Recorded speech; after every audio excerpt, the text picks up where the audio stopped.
Aloha, let's get started. Aloha kako. We'd like to get started. We will start with a pule by Patrick Hawaiiola.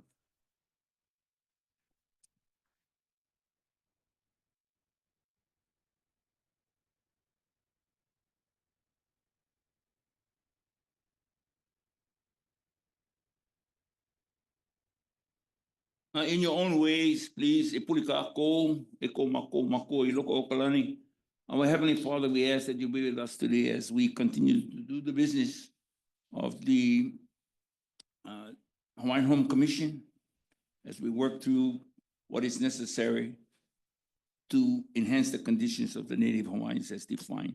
We ask that you give traveling mercies to those that are here, those that have left, and to our commissioners, give them the guidance, wisdom, understanding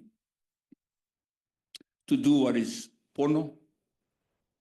As you have said, things done in your name and that of your son will be of worthy for all of us to be part of. We ask again that you provide us time to agree to disagree, yet be humble in how we do it. And we ask God to grant us the patience to work together, bring us all together as a family, and also to let us to work together with understanding and compassion, always in our hearts. This I ask in the name of your son, Jesus. Amen. Amen. Amen. Thank you. The meeting of the Hawaiian Homes Commission is called to order. The meeting is being held live and in person at Grand Naniloa Hotel, Sandalwood Ballroom, 93 Banyan Drive, Hilo, Hawaii, 96720, and virtually via Zoom. I'm Kali Watson, Chairman of the Hawaiian Homes Commission, and today's date is Tuesday, October 22nd, 2024, and the time is 9:36. Leo, will you please call the roll? Commissioner Freitas. Here. Commissioner Kalekini. Aye. Commissioner Kalepa is excused. Commissioner Kaniakua is excused. Commissioner Lasua. Aye. Commissioner Marfield is joining us by Zoom. There you go. Commissioner Namu'o is excused. Commissioner Nevis. Aye. And Chair Watson. Here. 6 members present. We have a quorum.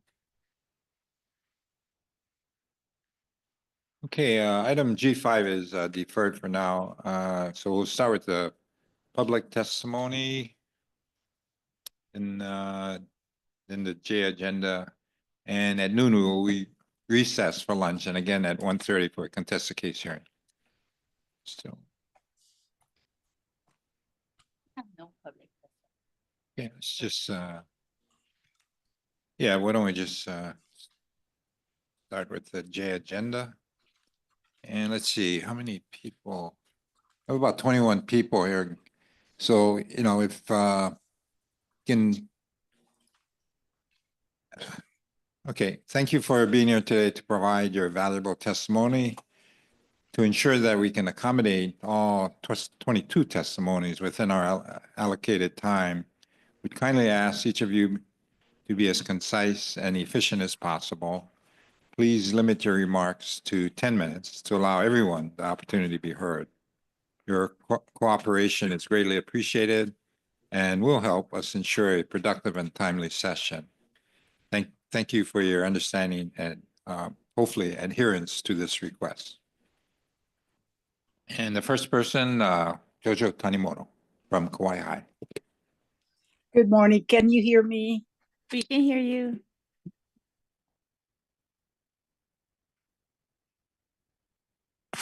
Yeah, I can turn off my video because it distracts from what I'm saying. Thank you.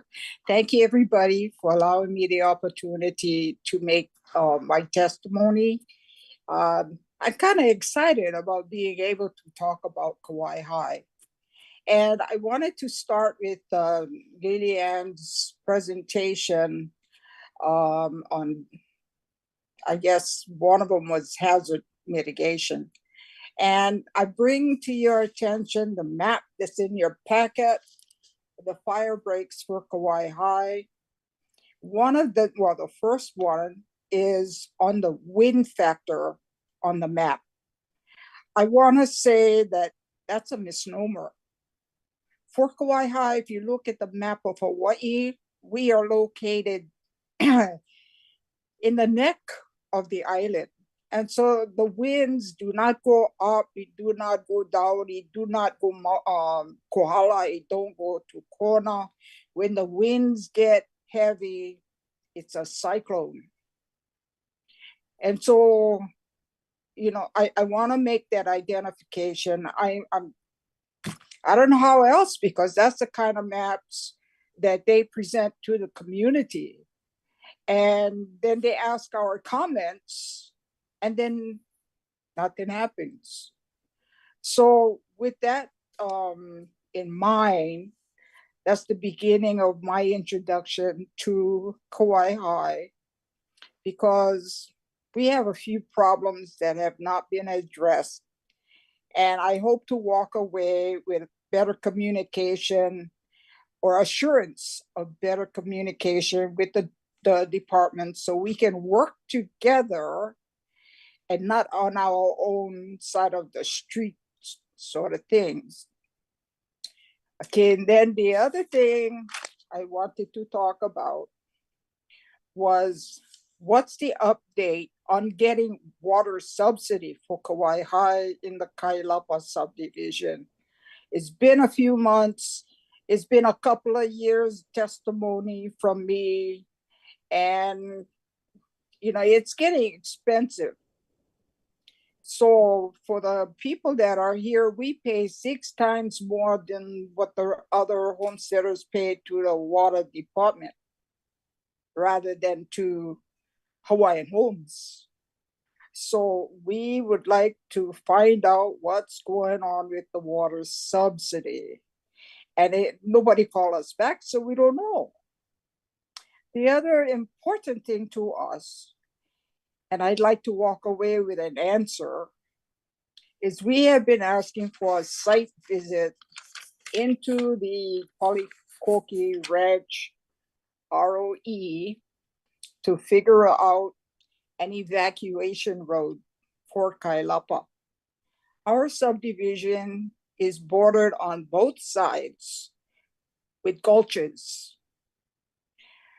And so you cannot fly over the gulch. So we are working, have been working, and the county public works is waiting for Hawaiian Homes to figure out an alignment to help the community get out of Kailapa. And so the public works is waiting. And so, like I say, communication is as it is. I'd like to walk away with finding out what date we can start this program. The county is looking for their budget, and maybe they can add some of these expenses to make this alignment in their expenses. So it would be a little less expensive for Hawaiian Homes. The other thing is, I'd like to walk away with some assurance that the department will be looking for water resources. And the one that's coming up in close to Kauai High is Lalamilo. The concern I have is that the mayor of the county, at least for his last 2 years in office, his initiative is affordable housing. And they need the water in order to get the building permits and on everything else for the developers to move along, and they have done. So in that process, we have lost the Parker Ranch well that is now going to the resorts. We have lost O'Uli. The first time we won it back, I sat on the Community Development Advisory Committee, and we were able to get it back. This time, we have a billionaire that has granted the Hapuna community waters to take our water from O'Uli and feed it to this $1 billion resort. And then some of it is going to affordable housing. My thing is, the original affordable housing program is Hawaiian Homelands. Hawaiian Homelands, we have no assurances of water resources. We're in the middle of the desert. And right now we're going through drought. And nobody's talking about our problem. So I'd like to bring that up in my testimony. The other thing is I was listening to Kuali'i Camacho on this Aina Mauna legacy. You know, when we had the fire in Kauai High, it burned down all the fences for the ROE. The goats got lost. Originally, we were told there were a few hundred. It ended up more like 10,000. And they were shipping these goats out on the barges, trying to get rid of the numbers. One of the mitigation was supposed to be take the goats to this Aina Mauna. I even volunteered to get on a committee. I never got a response to that either. But I like to know what's going to happen to the goats, because the goats are now on the roadway. They're getting run over all over the place. And the other thing I want to talk about is this Hawaii Island plan that Lillian was talking about. And the plan that was presented to the community does not include any historic sites, any of the trails that ran through Kauai High. History tells everybody, even in the school books and even in the colleges, that this area was Kamehameha land. He made the Pu'uko'ola Heiau because that was prophesized. And all of the historic sites in Kauai High on Hawaiian homelands are not identified. And I'm telling you guys, because it's going through 1 year, coming out the other side with the regional plan, and now with the island plan. And I don't know how else to get it done except this thing is being recorded. So I'd like to see that addressed.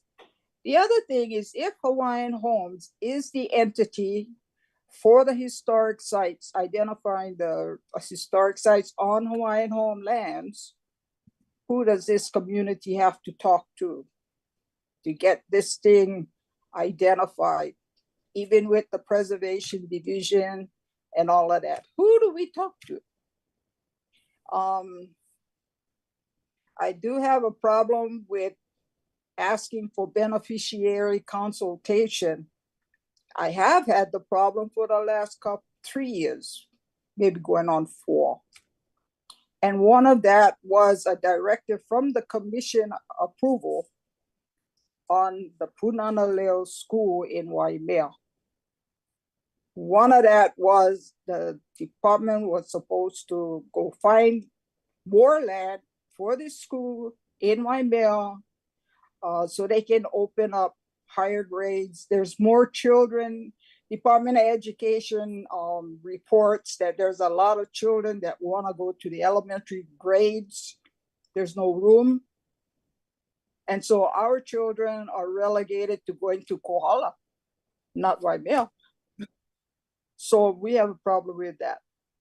I would like to walk away with figuring out this rate charges for the ROE that was brought up on the agenda yesterday. And all of these expenses for beneficiary consultation, and I heard it many times yesterday in the meetings, everybody else wants them too. If there's expenses, then why don't you guys charge the income generating entities like this program originally when it was okay in the rules? How come you guys don't review this and increase the rates accordingly? Because the communities need that kind of support.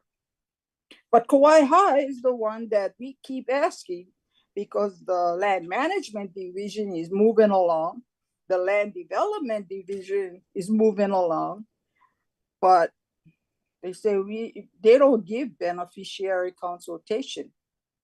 They make all of this stuff, but who can tell us? We find out when we are impacted, like the watershed. when I moved here, it was a watershed. Remind me of Papukoleo and Atapotantlis, was nothing but trees. Today, the streams don't run. There's no trees at all. They all burned out. And even the mitigation listing of all the fires in Kauai High, they're missing a couple. One of them was in 1988 and one was in 1990. The helicopter was landing across the street from my house. They had to evacuate me because might have accident if the helicopter land on my house. But that information is wrong too. And that was the biggest one because you think Pu'ukapu's fire was what, couple weeks. Kauai High for the least amount of lands, we lasted week and a half.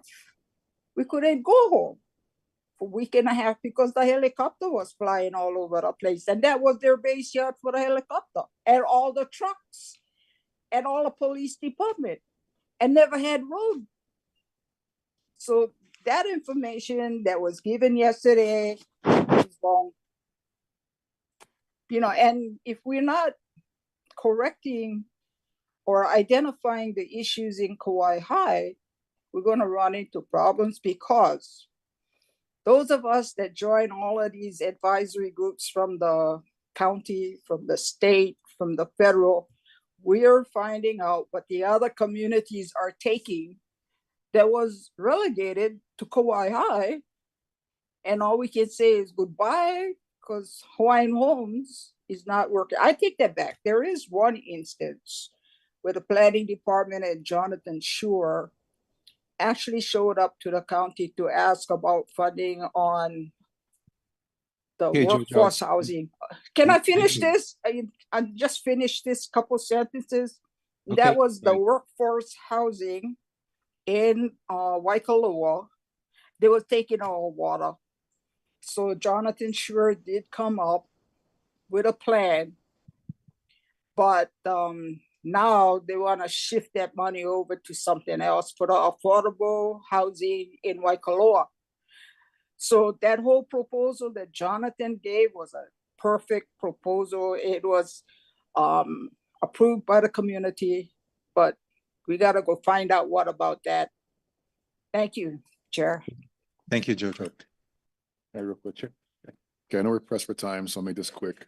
Anthony, I'll try to hit every point. I know I can't, but first and foremost, as far as the water issues, yeah, you're right, 100% right. There are water issues there. Andrew's not here today. He's been out for a while with some family things. Talking to him and Lily, the short-term solutions to fix the water issue in Kauai High are both extremely expensive. And I know we've had discussions on it. They're trying to figure out what option is best. But with the options on the table are extremely expensive, and some of them are not sustainable over a long period of time. As far as the regional plan, I know Lily has spoken with the Kailapa leadership and try to implement the regional plan to a T to the best of their ability. You're 100% right about the maps. That meeting we had in Waimea a few months back, talking to James DuPont, I think he needs to be implemented more in getting the maps set because he's been doing this for the last 40 years. All your issues have been passed on to staff. You know that they have a lot going on. Apologize for not getting back to you, but I know that our staff has been working with the Kailapa leadership to try to implement the regional plan to the best of their ability. All the other issues, just please email us again, and we'll try to get those answers for you. Thank you. Thank you. Okay. I appreciate that. Next testifier, Adell Uka.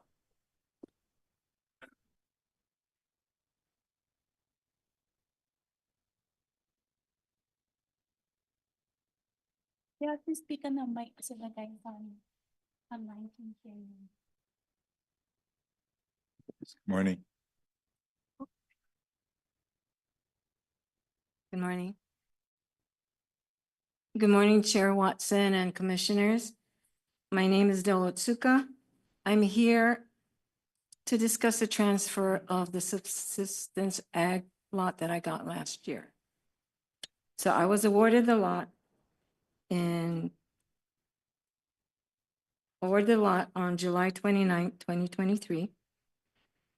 Thank you.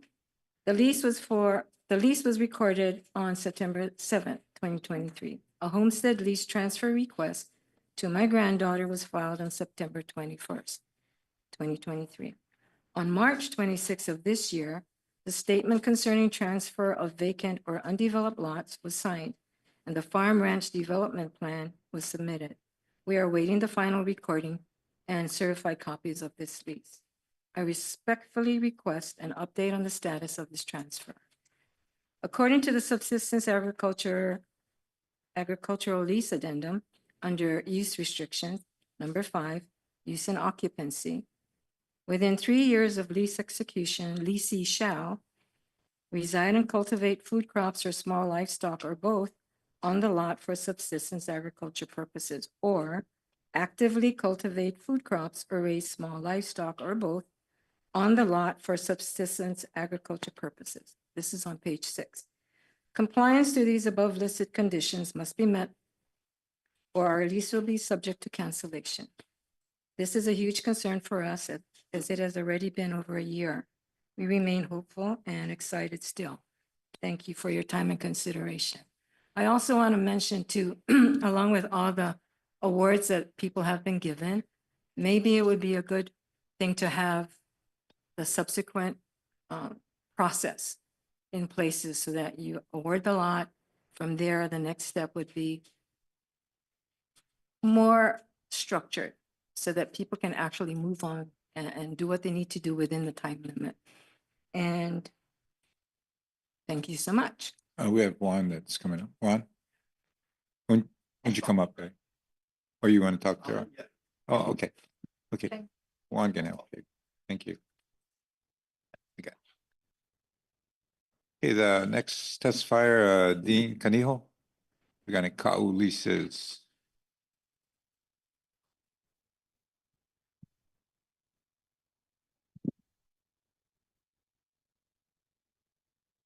Thank you.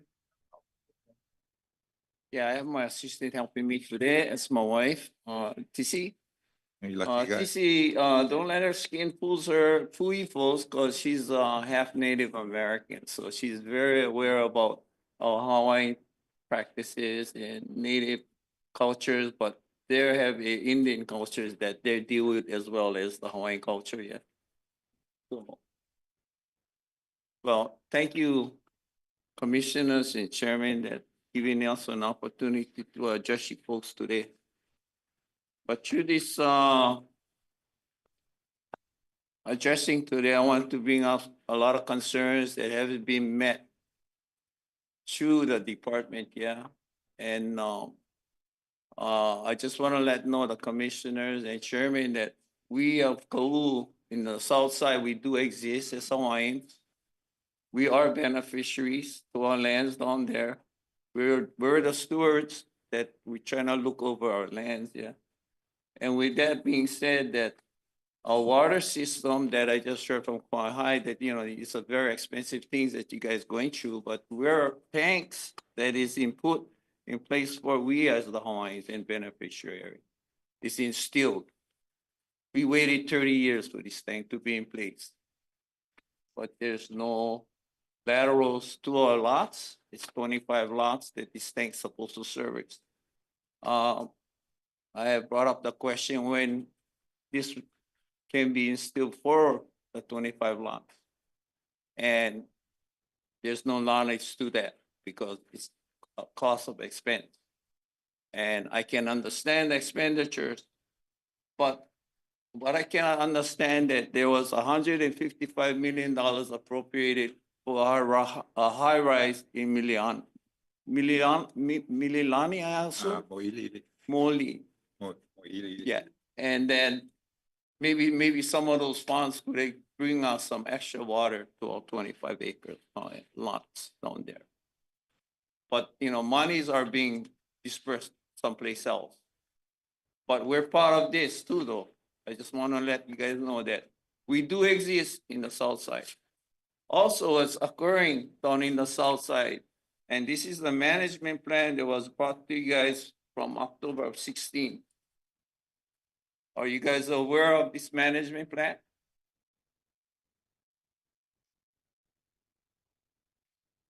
Are you aware of this management plan? So I guess not. I'll assume to say not. But this management plan brings forth the damages and destruction to these areas, and was done by Townscape that got paid $100,000 to write up this. This was written up by them, Townscape. It has never been implemented and never addressed to our concerns as beneficiaries on the south side. Now, with that being addressed, Kahou, you can come to there and open up a shuttle company, get no leases, no insurances, no approval, but they operate today. It's a concern. We're a beneficiary as lessees, leasing you guys properties, as beneficiary, as well as stewards. We pay leases, we pay insurances, we pay our taxes. We appreciate the lands that we can lease from the department. It's making us a little bit sustainable rancher that we are now ranching in the south side. But now also, we are being victims on our own leased land. Why? Because we allow public access to run freely within the land. This regional management plan was to prevent things like this from occurring from the public access. I brought up an access meeting in April in the Kahou site that we have been having some problems with the public accessing our land. As a beneficiary, I feel that our lands shouldn't be accessible to any of the public unless permitted to be on the land. Not to come on an open gate, freewheeling through all this land with tourists from all over coming with jeeps through rentals that are accessing this land. And we're victims as to these lands on one of these leases that we are leasing now. And this is the Kalawalo access. The pictures that you see here that we just got handed out on page 1, you see a water system that has been cut on page 1, this, yeah. Okay. An idiot that was caught, I guess, needed water to drink, cut the water system without no knowledge of what's going on. Drain 3 of our water filled tanks of almost 15,000 gallons. We eat that. We took $100,000 worth plus for tanks, water lines, to bring water to cattle to these lands to make it a sustainable raising fire prevention action for the department. It took 6 to 7 miles of pipelines and tanks to bring this water here, and an idiot cuts it because they have free access to this land. Today, the road is still existing. There are solutions to this situation. The solution I am advising to work with the department is to close these roads off for permit access only. Permitted by the department or to the lessees to say, yeah, you can come through, you can go in, you come out the same way you go in. There is a public access to these beaches, and these beaches is controlled by Bishop Estate, County of Hawaii, Kahakai Trail. And it's not a beach that is adjacent to this leased land. But the people is existing through these lands for the beaches. And this is not our beach. Green Sands is our beach. But this management plan, people, is supposed to control our land. It's not being recognized and or looked into. The place is terrible. It's been bad when they did this. It's 3 times as worse now. It's a road, over erosion, over erosion. I brought in an issue in 2016 when they did this. What about the back door? This is the back door. Right, what I'm showing you guys in pictures. If you go on, you see fences be cut on page 2. We've been victims as thefts. They stole the damn pipe, the kind. Right? The poles, the steel poles. They stole our steel poles. Besides the vandalism of cutting the wires, the vandalism of cutting our pipes, it's a hardship for me as a beneficiary to make this land sustainable as a fire issue program. I bring in my cattle over and trying to prevent a fire hazard to we as homesteaders and the lands below that. And we've been trying our best, which we do graze these lands as much as I can, but I want to graze more of these lands, but it's the public access is preventing us to do any more grazing. It's making it hard for we as a beneficiary to continue to graze. We have instilled a cattle guard to work with the community on 2 places. But how can, when they come down, they see the erosion that occurred through rains and whatnot of traffic, they cannot get on the road, they cut the fence and they go through the fencing. So I'm looking for a solution with the department, working with you folks to resolve this. And I would love to see a closure and using Kalualu Road as the main access to these beaches. And there is not Leo Road, which is this road that enters the Hawaiian homeland. Leo Road is a road for the homestead people there. That's Leo Road. Ka'alu'alu Road is the public access to Bishop Estate, to Camilo Beach. And that's the county of Hawaii that has occupied and bought our coastal line. And with that, I want to thank you folks. And just for a short note and a real brief friend, comment of my friend here, Eugene Beck, of the Native Hawaiian General Services. He's part of Hawaiian General Services, and they shouldn't have been evicted. Thank you very much. You got it. Okay, next testifier. Leila. Maku Farmers Association.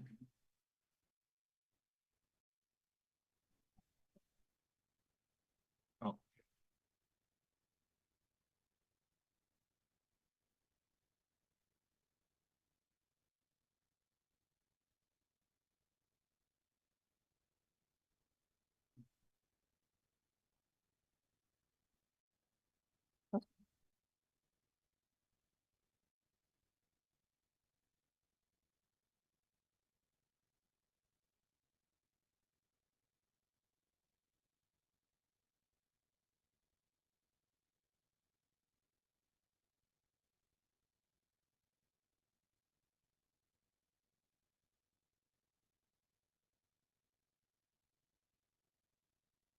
Give me my camera.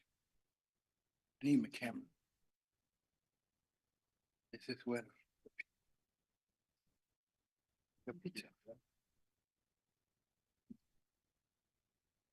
Everybody wants to know what's going on.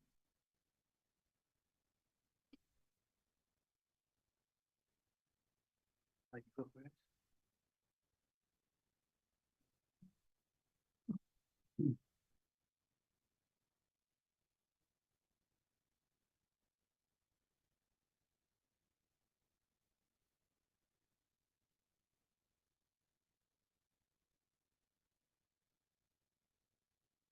Aloha mai kākou. Hello. O Leila Kealoha ko uinono Puna mai au. My name is Leila Kealoha from Puna. I'm here today as a third generation waitlister on the Hawaiian Homes waitlist. Mahalo keokua for this day and for allowing us to be a part of this time here in Hilo to share in testimony. I'd like to thank my Auntie Emily, my dad's sister, for being with me today as well too. And I brought a picture of my father right here to the left of her because he's dead. And he died on the wait list. And he cannot physically be here today because he's no longer with us.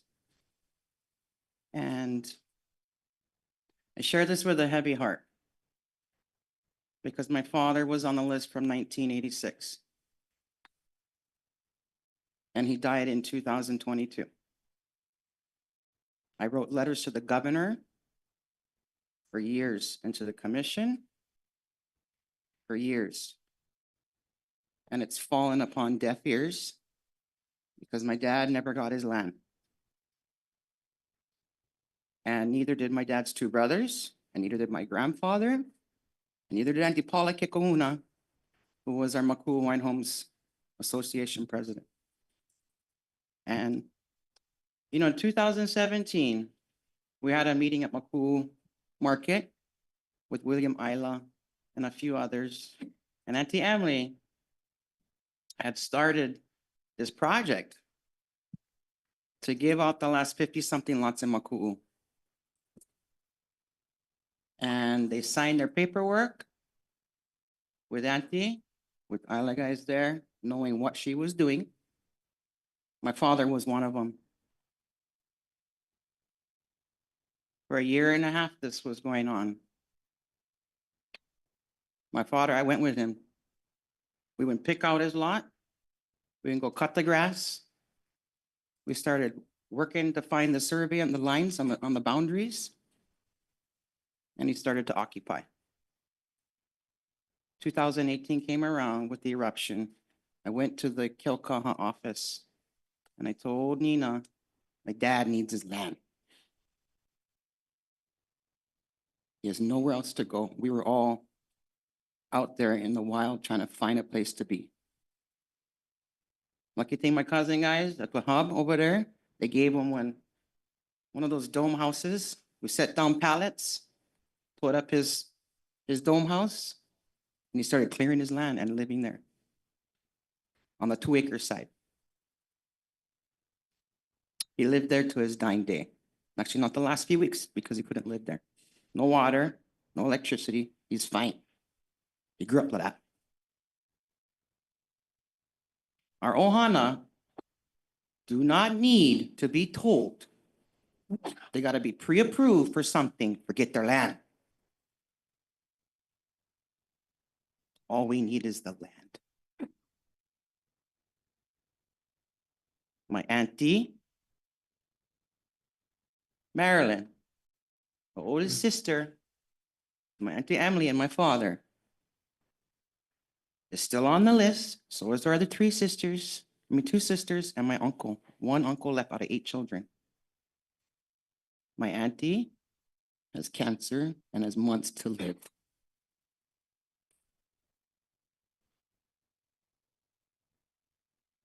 I don't know what to say anymore, except for the fact that it's taken so long. And it may not be you guys, just you guys right now, because it's been going on for decades. Why? I don't understand why our family have to die waiting for land when there's 140-something thousand acres that department owns that can be issued out to our families. The process needs to be a priority.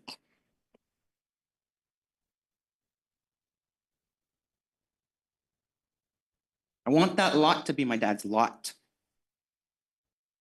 I had to tear the house down. He built a little shack because people were squatting. And that's an issue in the Makua homesteads. Because there's 120 lots awarded and only 30 people living on their leased lands. 90 lots awarded unoccupied for 30-something years. Why? If they're not gonna come live on them, we get choke family that like live on them.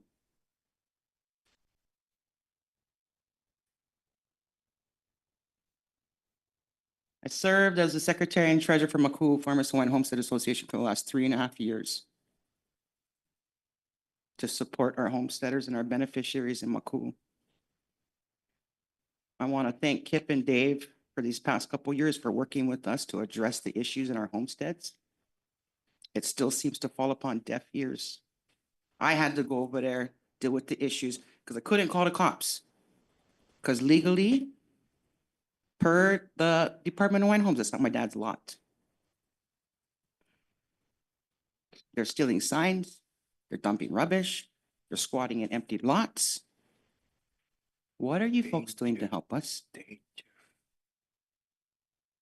You guys come, work with us. Listen to our calls at 9:30 at night on the weekend. What are we doing to address the situation? I don't know. We need you to move forward with the contested case hearings for the Jewett May lot and Kealoha, the next door lot, her brother, Carl Kuneva, who's been a nuisance with all the action as far as drugs and people, his woofer gang down there. We have signs that came December 20th, 2021 to ask for your guys' help. We finally got the signs in 2022. Guess where they stay? In the office waiting to get put up. I've asked for help. We've asked for help to put those signs up. Nobody knows they're coming into the homesteads because there's nothing that tells them where they're going. They just come. How is the department helping us?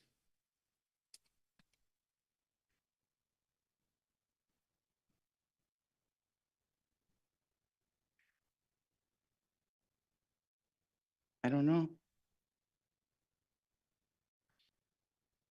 You know, you folks came, right? We swore in the new commissioners that day at Makua Market last year. We did a drive around to go look at all the issues inside there.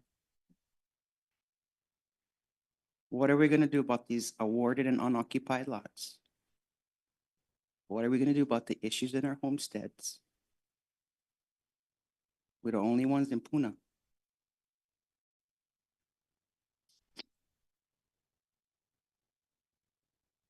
I mean, Poho, I keep coming. And nothing happens. We're finally gonna get the 51 lots awarded. And you tell me that one of those is gonna be my father's. You could tell him right there. Mr. Kealoha, you gonna get your land.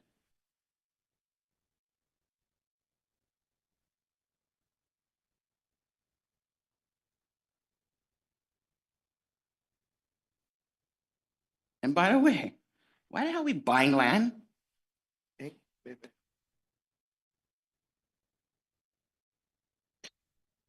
Makes no sense to me at all. 144,000 acres. Why are we buying land?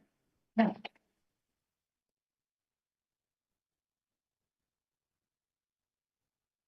no sense. Take the land we got and use that.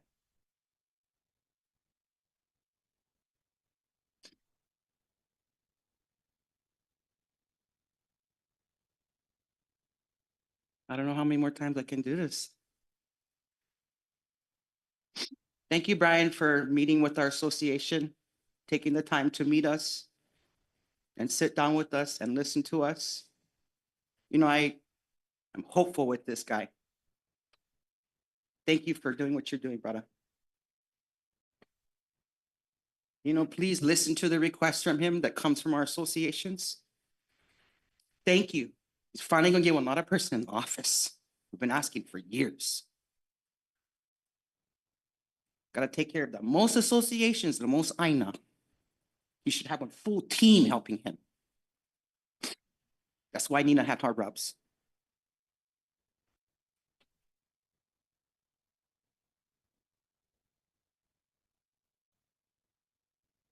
I would request an update about the issues in our homesteads, an update on the awarded and unoccupied lots.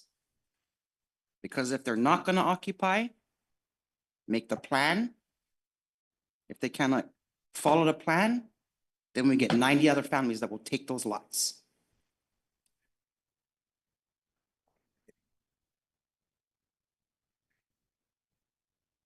Thank you.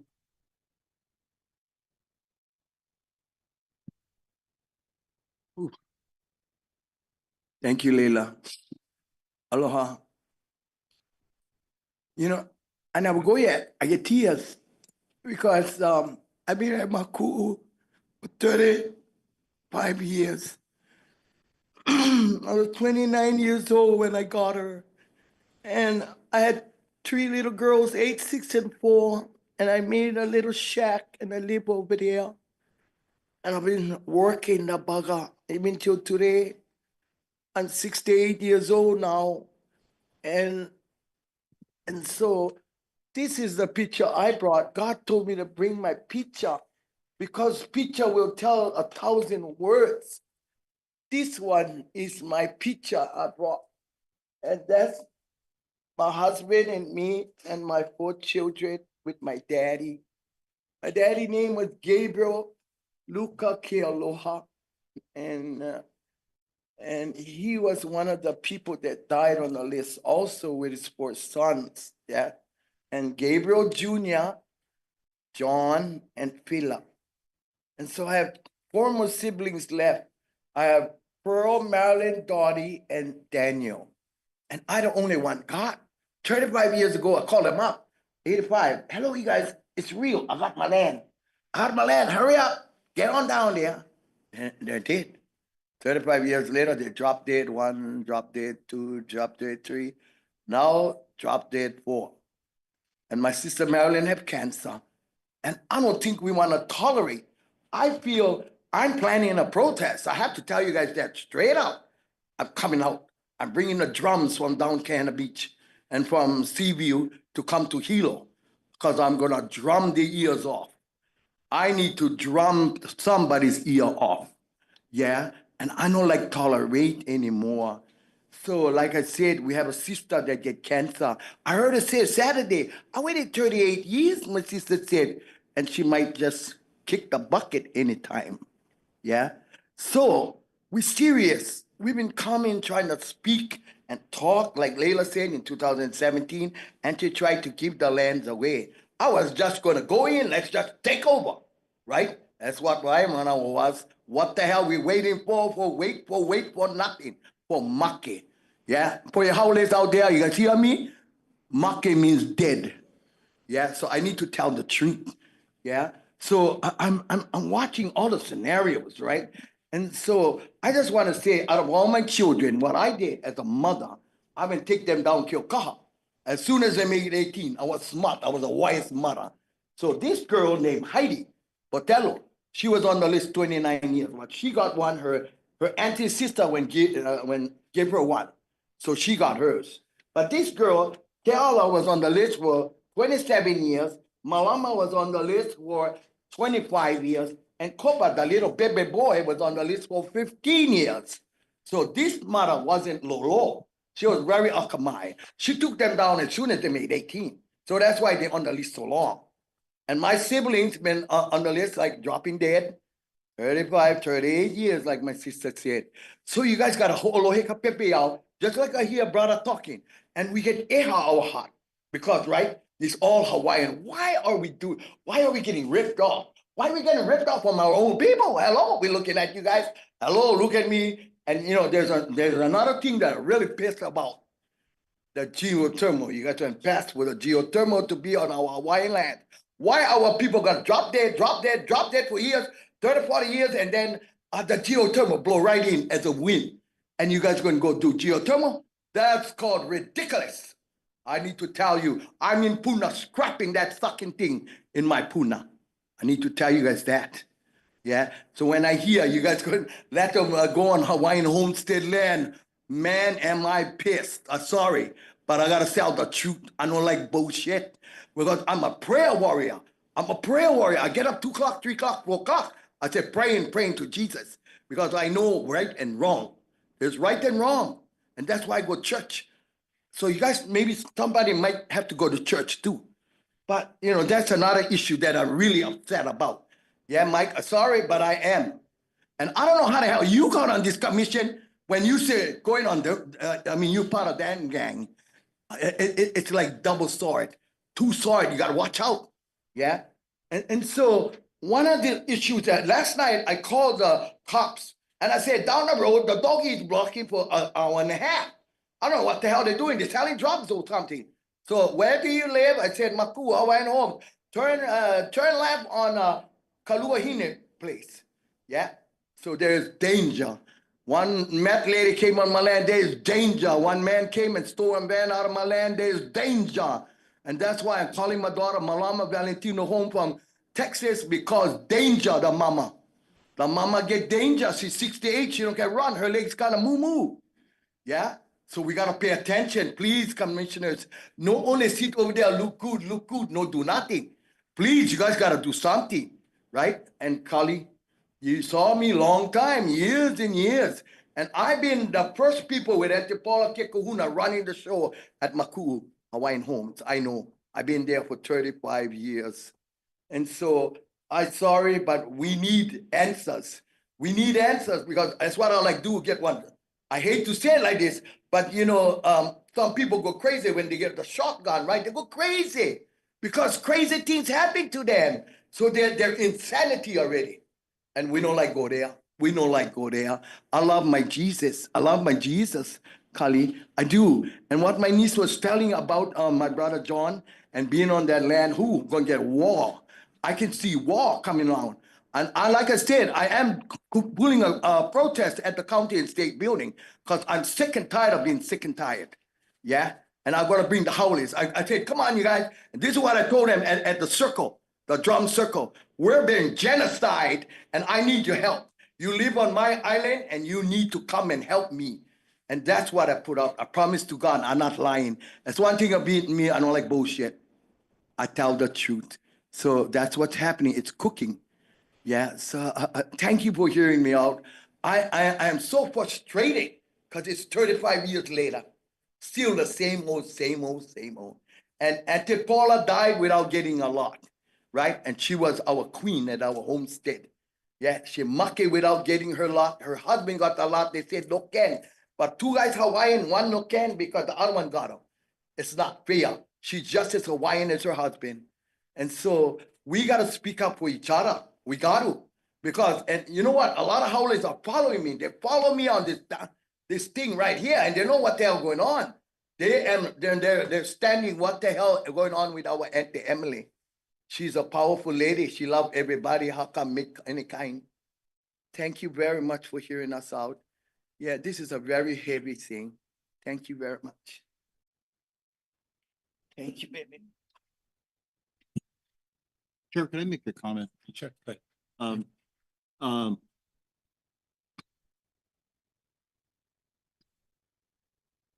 you, Auntie.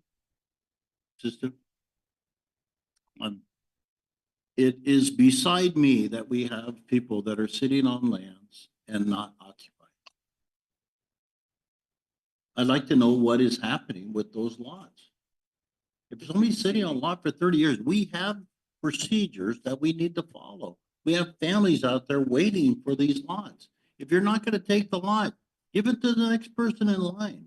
So hopefully HSD is working on this. This needs to be fixed. Okay, thank you. Uncle, I just wanted to say, because the people not on the land, I'm on the corner. This guy right next to me not here, the one in the back me not here. So the piggy, they run all around. They own the whole place, the piggy, because nobody's taking kind of cage them. When they come by mine, I'm gonna get a gun and shoot his head. But on the next door, people, they're running around freely. Yeah. That's what's happening because no more nobody. Santi, I remember coming to the lot and doing the tour. And we actually toured the areas where you had all the junk cars and all that stuff going on. And yeah, it's a pitiful place. And you being there on your own is not easy. So there's security issues. There's this, let's get a community, let's build the community. We have 30 lots. Let's get people on them so we can build our community and have some security for all of our components. Thank you, Chair. Thank you very much. Thank you. And it-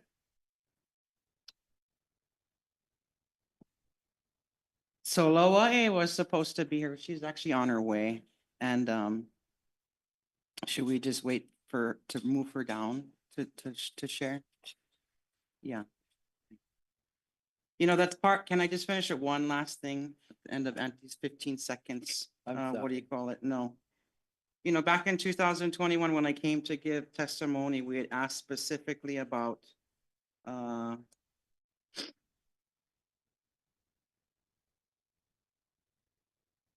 community-based governance on Hawaiian homelands.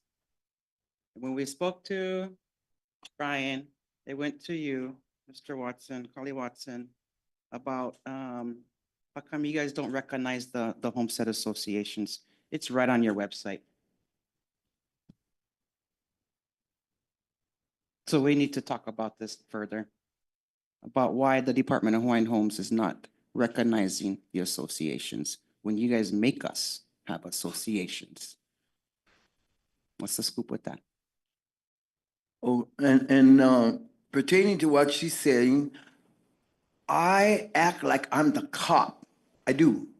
I go outside, I got me a golf cart and I drive around and I see all the naughty people. And then, I try to act like I'm a cop. And then I scold them and then, I can get killed. But I gotta protect my aina. I gotta protect my community. I love my maku'u. So I'm out there like the little lonely cop, Emily na ole, trying to pump my gun and do whatever I can to try to keep them away. But they're all over the place, guys. Promise to God, I'm not lying. I'm not lying on a daily basis. They're all over the place. And I said, brother, can't wait for your friend over here. Get the hell out of here. I'm calling the cops. Promise, they're all over the place. So please, we need kokua. No only let Honolulu get all a blessing. Or some people get blessings, some people don't go and get nothing. And I want to be the next president. I'm sorry, but I'm coming out because I don't like put up with nothing. Thank you. Thank you very much. Next testifier, Kawi Omida.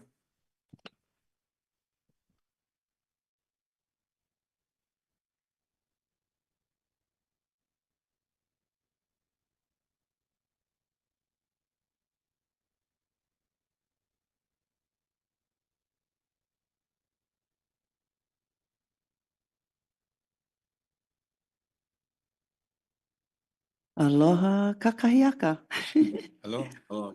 I just wanted to let you folks know that in Panaeva, we've initiated our tree planting grant from the Department of Agriculture Federal.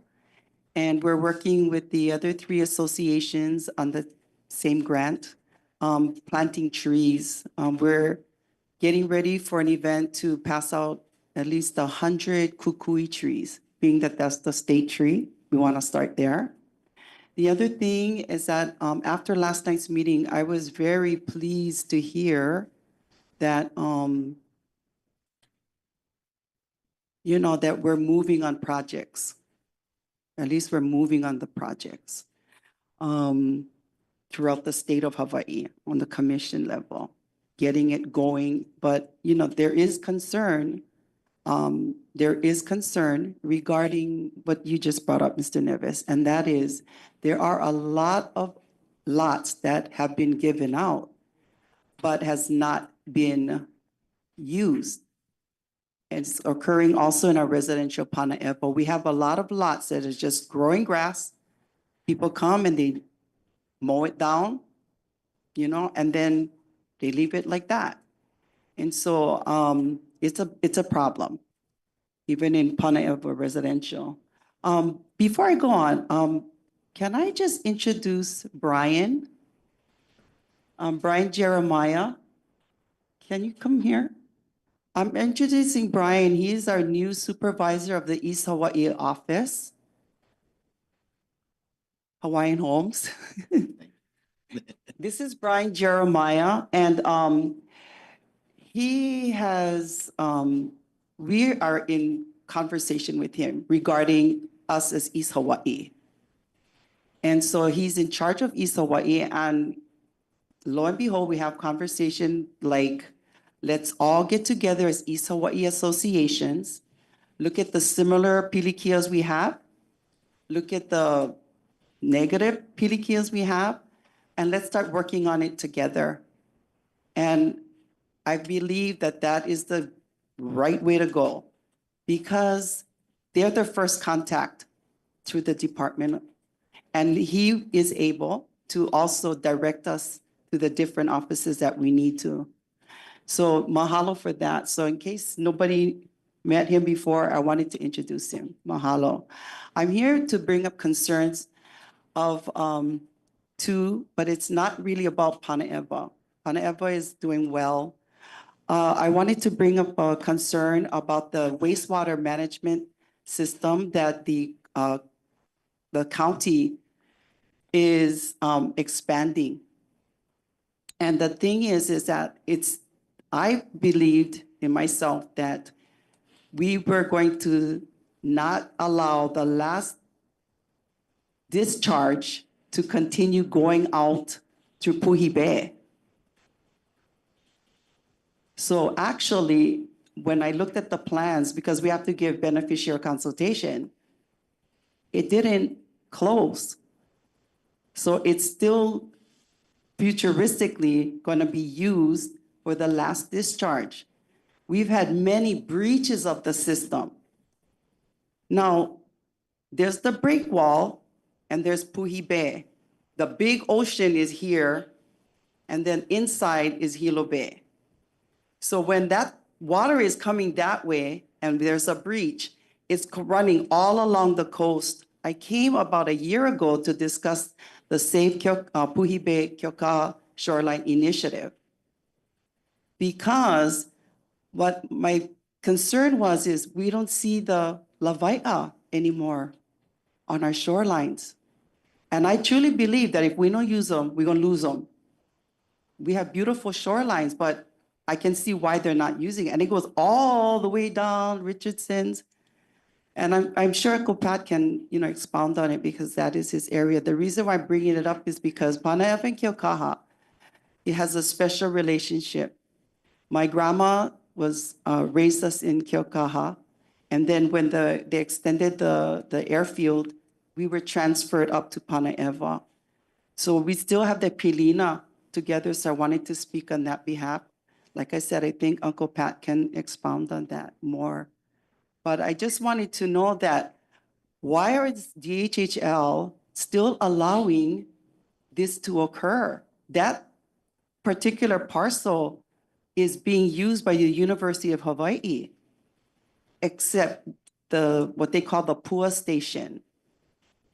The Pua Station is the last discharge, goes out into Puhibe, and I believe about a couple of weeks ago, I don't know how much gallons, but there was a big breach, and it will continue unless we commissioners do something about it.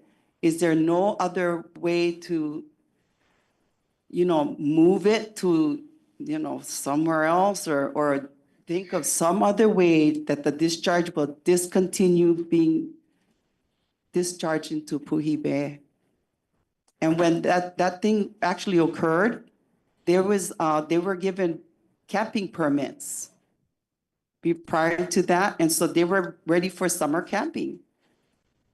Now they can't use Puhibe to let their children go and recreate or to do whatever they do with camping. So that actually started some conversation regarding the amount that it costs for the camping permits. And that I think the conversation went that they were not going to be reimbursed because they couldn't use the beach anymore. People decided that, they couldn't use it. So these are all these kinds of concerns that came up from that one situation.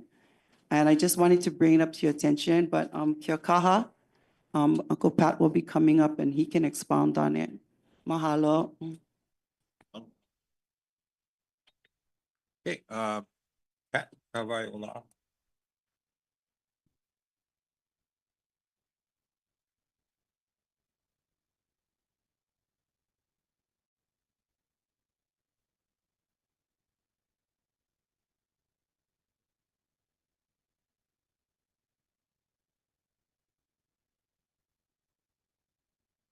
Aloha mai kākou, a chairman, Watson, and members of the commission. I did have a prepared statement, but, sometimes you cannot, you gotta just go on the fly. And I think my statement clearly says that, I'm at the end of my term and, we will, what I wrote is what I wrote. But I'd like to just make sure the commission understands. In the case of, in the first case that when Ms. Otsuka was up here, Ms. Otsuka also is a member of the Kealoha Community Association. And what she was requesting was just that, Mr. Chair. You were here, and when she was awarded the lot, she was at the first iteration for those Panaeba 185. I did not coerce her, but I suggested that she take the lot when her name, because she didn't hear her name being called. And I said, they called your name, take the lot. Oh, I like Honomu. I told her, shut your face and go up there. Really, I told her, shut your face, take the lot. Because you can then, I did not know, I think it was expressed there then that she could then turn it over to a transfer to her, in this case, to her granddaughter. She did. But that was a year ago. And it does take a year to do a transfer of paper. I cannot understand. Obviously, we need staff at HSD, but that's all I can say. So that's for Ms. Otsuka. Then it's the water that Mr. Kanihu spoke about in Ka'u. And again, for me, Ka'u is, if it's not Kealoha, then Ka'u is the next best place for me because I was raised in Ninole Wailau. And if you don't know where Ninole Wailau is, then you know come from Ka'u. Okay, so that's Punalu'u Black Sand Beach. That's why Ninole Wailau. I was raised there with my family. My family is the Kalunas. So that issue with what's happening at South Point, Kalai, was just that. The desecration. What has really, and nobody speaks to it now, is there's also another place called Palahemo. Palahemo is the worst pilau, most polluted place on our property because we allow that, as Mr. Kaniu mentioned, free unfettered access to our properties. That it should be a permitted use. Absolutely, they cut chains, they cut gates, they do all of that because there's nobody around. But that is a problem. But some of the most historical sites remain there at Kalai, South Point. So it bothers me that in East Hawaii, a place where I grew up, that these things happen. And if you did not, and I believe this body has not had the opportunity, but there is a place they call, it's Mehana Beach, but it's called Green Sands. It is an amazing sight to see, and it's on our property. And we're not as good stewards of it. We're not being able to take care of it. I understand what Mr. Chair mentioned yesterday, especially when Kuli was giving his summation about the mountain. Maybe it's not our kuleana to take care of the trees and our thing is to put people on the land and all of these things. However, as Kanakas, we got to, if the air die, the tree die, the water die, the land die, we own it here. We are the Department of Hawaiian Homeland. We own it, the land, the chief, we the servants. So we need to, it just gets to me. And then again with Maku, to hear my sister Emily speak about her brother and sister. The reason Maku is dear to me is because that was awarded 3,800 lots were awarded. If you can just imagine, 3,800 lots were awarded in 1986. Paulico Drake awarded 3,800 lots statewide. Statewide. No infrastructure at all. Here's your land. Do what you gotta do. I took mine. I wanted Panaeva, but I was 69 on the list. There were 66 lots in Panaeva. So I knew I'm gonna lose. Okay? But I think the Lord, I'm the worst guy to be using the Lord's name, but I think Yakoho was watching that day because the first 68 guys chose Waimea. So I get one lot in Panaeva. That's where I reside now. I get one lot. I took that lot in Panaeva in 1986. No infrastructure was brought to that lot till 1999. Roads, water, everything was brought to there 12 years later. But I already had, cleared some of the property, did what I had to do, was doing some plants, was doing some planting at that particular time. So I feel for Maku because that's the same time with 1986, as Emily mentioned. And then they get kicked out, they get removed from the property because Emily, on her own volition, decided to say, you know what, I'm going to take over, and that's her training as probably when she was with when she was with Hawaii County as a councilwoman, I'm not laughing at it because she surely was that, except you guys need to be in a council meeting with Emily on the dais. No more Hawaiians like that do that kind of stuff anymore. But when she mentioned, why are only 30 people living there and 90 lots are vacant? That was awarded already. I can say the same thing for Panaeva. I live on a street with 28 5-acre lots. 7 homes are on that street. 7 homes. The rest is vacant. Vacant. My understanding, because I'm a product of the homestead, was if you don't use the land there's an occupancy requirement, you don't use it, use the powers of the commission. Take everything, take them to a contested cases. That's not what I want to do, but that's what's happening with 28,000 people waiting on the wait list.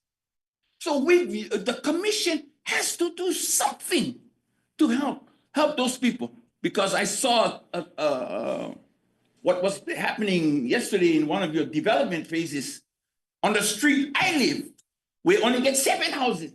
There's a proposal to do 300 homes across the street. And we guys never talk about when you do that thing across the street. Yeah, we own all that property across there, but there's a racetrack that the noise is going to, you got to get rid of the racetrack first. There's a flood control. that needs to be. So we have the land. I think the young lady mentioned, we do have the land. Because the next worst thing that's going to happen is when you say you cannot be there, but we already have Julie and whomever the staff did, they came up with the plan to then say, oh, we're going to do Kuleana in King's Landing. I'm the guy that got blamed that I was trying to kick people out of King's Landing. That was far from the truth. That was never my purpose. We went in there to say, they stay over there, I like go over there too. I like choose one oceanfront property. I like do that. But we got evicted. Michael McElroy was the working for the department back then. He was the guy that came in and got us out. Okay, so we never went in there to say, but they were there for 43 years. And you guys are now doing a Kuleana subsistence egg. 43 years, like this lady did for 5 years in Maku. Get out. But 43 years, they were allowed to stay there. And still allowed to stay there. 43 years with just on a right of entry. Why couldn't they get a right of entry? So the hurt that I have is that I see this. I have enough longevity on the homestead, especially in East Hawaii, all parts of East Hawaii, to see that happen. And that the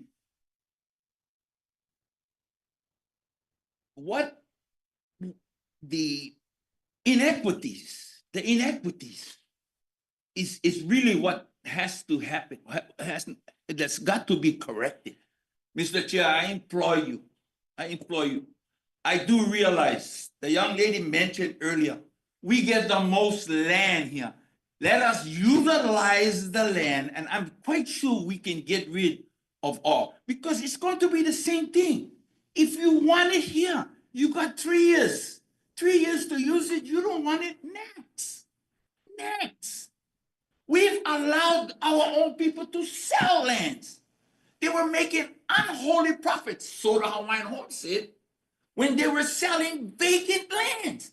They gave you land for $1, they sold it for $80,000, $90,000, $100,000 in Pana'ewa. And it's still happening. It is still happening. I get from the staff this, or it's a private transaction. There is no private transaction when it comes to trust lands. It is trust lands. It is not a private transaction. So I don't care if the guy's going to sue, let him sue. The reason they're going to sue is because you will allow somebody to do it and now you're stopping them. That's what they're going to sue about. But to use Hawaiian homelands for that purpose is heaven.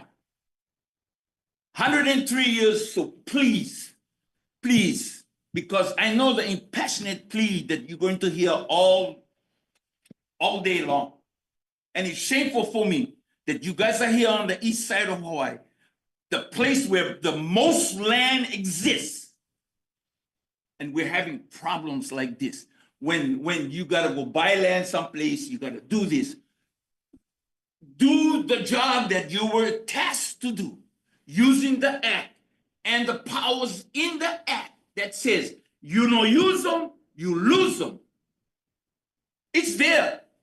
I'm not making this up. It's there. I never write the act. Prisco Hill wrote the act. So all I want to say is this. There was a few things that I'll end this only with this way, because there was some saying, there were several sayings that I had sent to Leah. And I one of them was this to end my thing was just that. Lili Okalani used the term, her words were Onipa'a, on her dying bed. Onipa'a, be steadfast in the seeking of knowledge. Kamehameha on his deathbed said, E one wale no o ko I ku pono a ole pau. Continue the good work. for what I have done, for it is not yet finished. But the one that gets me, because I would always tell you, he is my Ali.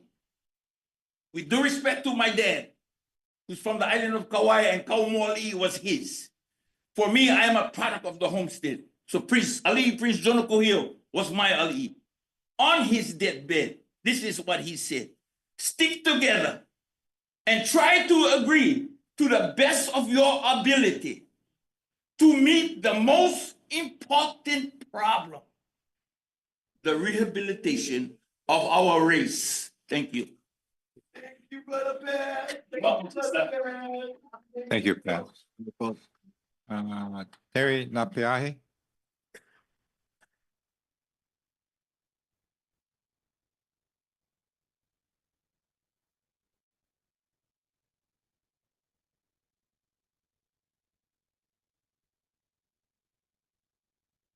Aloha mai. Good morning, commissioners. Hello. I would like to disclose that I am a county worker for the planning department, and somebody asked me, are you working? I'm off the clock and I'm not working right now. I'm representing two organizations, Kealoha Action Network and also the Ahamoku Hilo Council District. I'm a rep for. So I asked Uncle Patrick if I could just stick myself in to J7, and this was in regards to, I think I gave all of you a handout, and it was very specific to what I'm going to be speaking about today. It is in regards to the NHPA Section 106 consultation for the project, Pua Main Force project in the Hilo wastewater treatment plant. A few of our organizations were asked to comment, and the deadline was October 12th. And so I just wanted to give you a little history on Kealoha Action Network being a committee formed in 2013 with the Kealoha Association. This organization was put together specifically to address the hazardous materials, the access of emissions that of the TRI companies, the toxic release inventory companies that are in and around our Hawaiian home beneficiaries in Kealoha and Panaewa. I sat in 2013 in front of you, commissioners that are no longer here, been through several mayors, several Department of Environmental managers that have heard the issues we've had in Kealoha and Puhi Bay. The only beachfront we have in East Hawaii that is available for our Hawaiians in DHHL land. So we were able to make our comments, and I gave you, the comments that we were asking for. So this is the purpose. My objective for being here today was to inform all of the commissioners of sitting in front of me today of the Pua Force Main Project consultation and what we're requesting. We're requesting for mitigation with the Department of Hawaiian Homelands, but because they are in partnership with the agencies that are allowing the Hilo wastewater treatment to operate. And this, we're asking mitigation to the Department of Health, who was asked to do the review for this Section 106. And they were given the authority by the Environmental Protection Agency to do the review for our comments. So one of the things that we wanted to do was to ask for mitigation. I haven't heard from the Department of Health yet in regards to whether, they're going to be commenting on our request. And these are the three main points that I wanted to give. Am I already over? Wow. It goes fast. Sheesh. The main points, and that was to consult with the stakeholders, Kealoha Association, Panaewa Association, and also to the KPFA beneficiaries that all participate here to avoid, minimize, and mitigate adverse effects But the main goal that we have for our consultation was to ask that they extend the APE area, so the area of of potential effects. And we have attached A and B photos or figures for you to look at. And the reason why we're asking for this is because it was not mentioned in the section 106 of the extended area. Because of the spills that have been continuous for decades, spills of millions and millions of gallons of raw sewage, this is something that needs to be mitigated. And if not, we will go through a judicial challenge, which is our right to have if the mitigation is not done. And that's what I'm here for. So if you have any questions, my information is on that piece of paper. Yeah, kind of wondering, with your involvement with the county, Yes.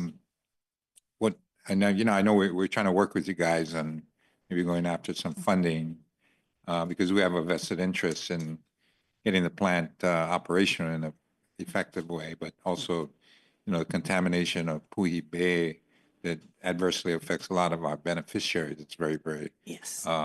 something that needs to be resolved and addressed. So I'm not sure, in this area of potential effect and the failure of it being mentioned, the impacted area under section 106 report, is there something that the department can do to assist and Yes. help that move along? But more importantly, I've mentioned to some of the mayor, including Ramsey and some of these other guys, that we stand ready to help in whatever way we can, because we have a vested interest not only in help cleaning up and cesspool conversions, all that, but we have lands we need to improve so we can get people off our wait list. So whatever we can do, and my response to your comments is whatever we can do to help you on your portion of the process, let us know. Can I tell Sure. you now? Yeah, sure. Okay, perfect.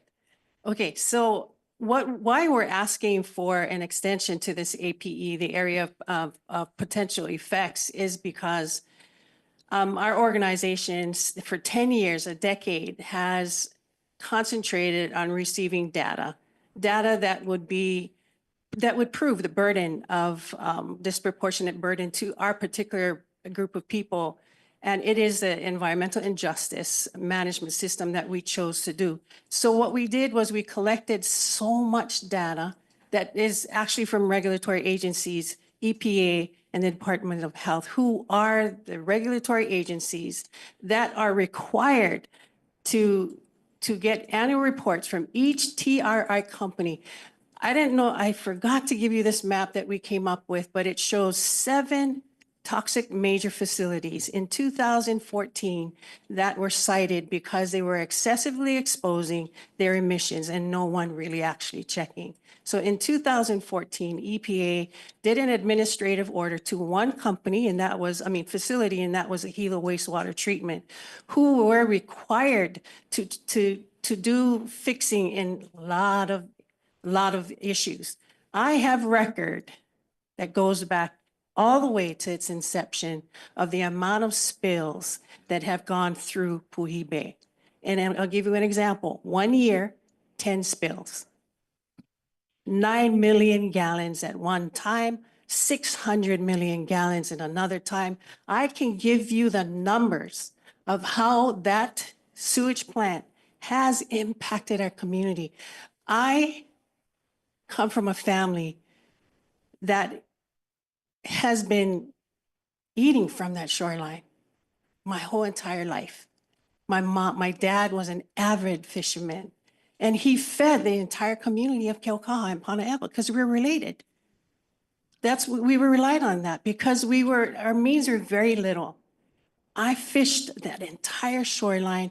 I am a witness of how abundant it was and how it is not now. I videotaped my father. I videotaped many kupuna that had reiterated the same thing I'm telling you right now. There are so many reports of sicknesses. I can give you a list of people that were willing to give me their doctor's reports of MRSA, of staff, almost cutting off their feet because they were swimming at the different places on our shoreline. The picture I gave you shows you the impact of a spill. So since its inception, I have record of all the spills from the County of Hawaii Hilo wastewater treatment and the thresholds that they did not regulate. So I'm not here just, emotion. I'm a very passionate person. I apologize to you if I've been here before and I have been very passionate, but it is because I lived the inception of this sewage plant. They suck water from Waialoa River. Did you all know that at Waialoa River, it is a Superfund site? Do you know what that means? That EPA deemed that Waialoa River a contaminated pond because they had a canic plant there during the plantation days. It sucks the contaminated water and it pushes it out with duru, sometimes not chlorinated, into Puhi Bay, which is only a few hundred feet, 4,000, I have the number there. In Puhi Bay, the only beachfront our Hawaiians attend for recreation. It's our ice box. It's like you put doodle in my ice box because that's basically what our children are sucking up. Every day they swim. Why should we be able to, why do I have to prove this contamination and the harm and I'm sorry, DHHL, when I did my digging up, DHHL, the state of Hawaii, executive order gave up the lands at Puhi Bay where they put the first plant. They moved it in 1990 across underneath of the airport to where it's at now. But prior to that, there were no environmental laws. No one was regulating that plant that I grew up with. The stench was amazing. You can still smell it once in a while because the pukas in the pipes, existing pipes, are fatigued. They need to be changed. So I can go on and on about how much it is impacted cumulatively now. I'm not just talking about June 2024, when our families are camping. 605,000 gallons into Puhi Bay. They couldn't swim. But this goes on all the time, all the time. What do I have to do this? I finally get an opportunity with the data I have, and I'm confident that I can do a judicial challenge in the federal courts, if that needs to be. Either they mitigate with our families and our beneficiaries, or we do the judicial challenge. And that is, I mean, we service, our doodoo. We're serving everybody else's doodoo and not ours. And we've carried that burden my entire lives. 100 years are our pioneers. My family were pioneers of Kealoha. I lived 60 years of this sewage plant that have contaminated this shoreline. Nobody wants to do studies. Everybody tells me they're operating in thresholds. It is a lie. And I'm going to tell you why it's a lie, because I have the records to prove from 2001 to now the amount of spills you've had at the Hilo wastewater treatment plant. Now, what are you going to do? I brought this up in 2013. In 2014 is when EGA passed the bill. 2050, everybody has to convert their doodoo to septic. Where do you think it's going to be processed? Where do you think they're processing it now? The population was only on the entire island 100,000 people. We're up to 400,000 people. You're servicing everybody's doodoo at Puhi Bay. And our directors and our mayors are pitching multiple family housing, We got to put people on land. We got to build, but they did not think about infrastructure. They did not think about the roads. They did not think about the sewage. Our families are tired of carrying the burden for everybody else. We are one of the oldest Hawaiian homes they are since 1920. We have carried the burden for everyone. And DHHL, you all knew about that. You knew about that because you allowed it to happen. I'm not here to go and say, I hate all of you. I have to forgive all of you. But right now, I want remedy. And if it takes me to do a judicial challenge, I will. And it will implement state, the county, and the feds. And I leave you with this. Please mitigate with our organization, Kealoha Association, Kealoha Panaewa Farmers Association, and Panaewa Association. We are the beneficiaries that you need to mitigate with. Please. Thank you. Okay. Sure. Right. Commissioner Auntie, Freitas? real quick. Please don't ever apologize for passion. Don't apologize. We understand. I know you've been here before. I always appreciate your passion. We would do what we have to do on our side to fix this problem. It's unacceptable. But please don't ever say sorry about your passion. It's well directed. Thank you. So I yeah, appreciate it. thank you.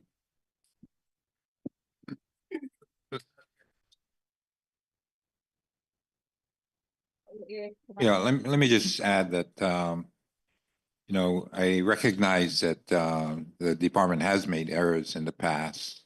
I mean, it has a long 100-year history, and definitely without a doubt, there's been some major mistakes done. However, you know, do we dwell in the past or do we look for solutions? And with respect to Kealoha as well as the sewer treatment plant, we are looking for solutions.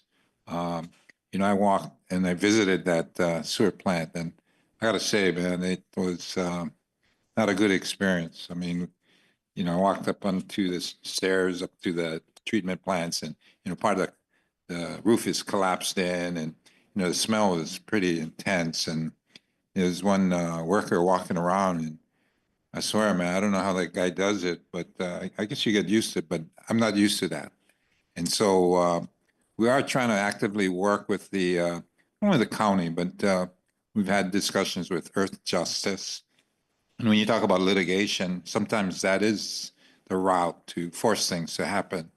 So we're looking at, you know, not only a way to approach the process, because a lot of this injection wells and sewer treatment or cesspools, the problem is you have populations that generate sewer and sewage. And so how do you get rid of it? So we're trying to look at productive ways where we process the sewage. We create what we call effluents that treat it a certain way. We can use it for our agricultural lands, some of the housing projects for the common areas, landscaping and other golf courses, and just on and on and on. So it's there are answers to it, but it is costly. The timing is such that there's a lot of federal funds, especially with the EPA and others, that we are aggressively pursuing, in particular with respect to this particular sewer treatment plant, along with some of the developments we're doing. We may have to do our own independent sewer plants. And so it is a problem. The litigation, there is some ongoing litigation.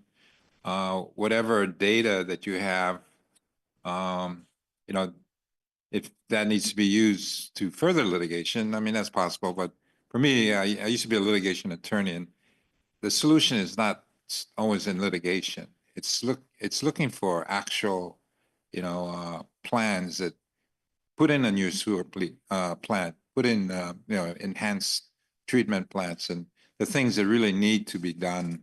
I mean, we can litigate and have to get, usually the lawyers get rich on these kind of scenarios as well as the consultant. I'm not into that. I'm looking for solutions. And more importantly, cleaning up that bay. The bay should not continue to be polluted.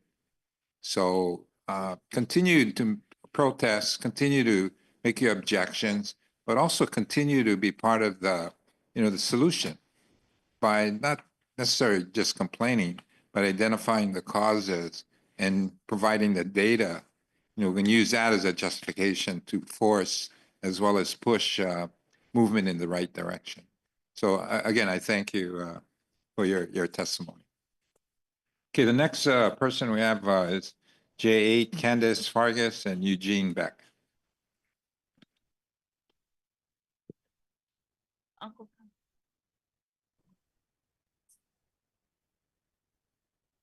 Hello.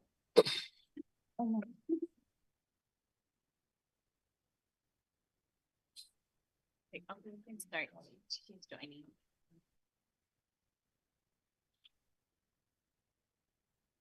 Is Candice coming? Yeah, Oh, she's on there. Oh, I can. Aloha, good morning. Yeah, you can let her go now. Go ahead, Candice. Hi, good morning, Chairman Watson and the rest of the commissioners. I am here to bring up to speed of what's going on in Kau and the Native Hawaiian General Services. We have been evicted. Well, we are in the process of being evicted. We have about a week left. We need a solution. There is something going on. There's so much things going on down there. People getting evicted for no reason. The continuation of all of this, we have brought it up.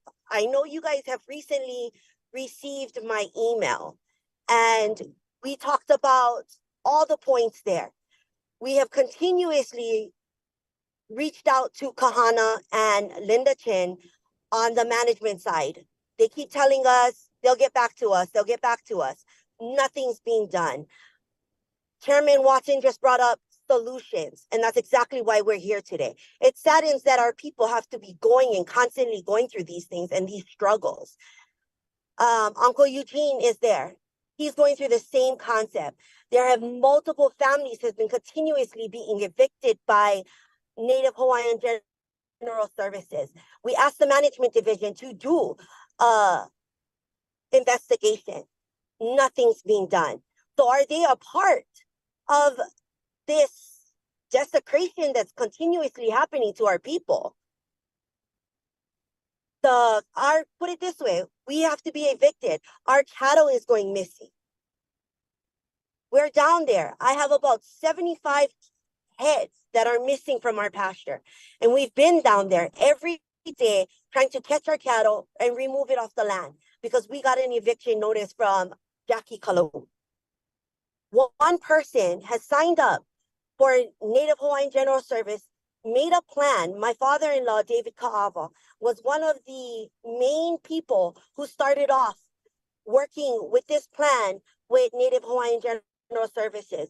They started it off as a nonprofit, but now because we are hobby ranchers, we no longer belong on the land because we're not a business and we're supposed to be full-time ranchers down there doing all of running this ranch as full-time ranchers on the business side.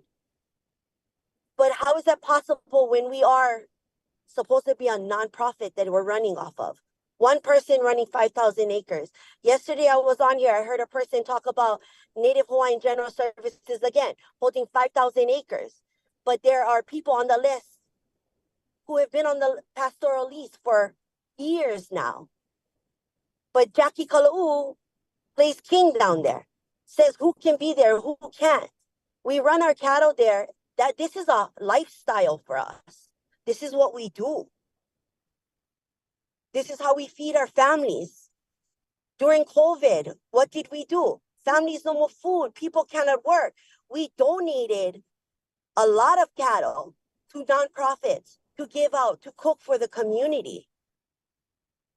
That's the kind of stuff we've done. And now we are victims of this. And also, victims of all of this suspicious activity that's going down there. 2 o'clock in the morning, around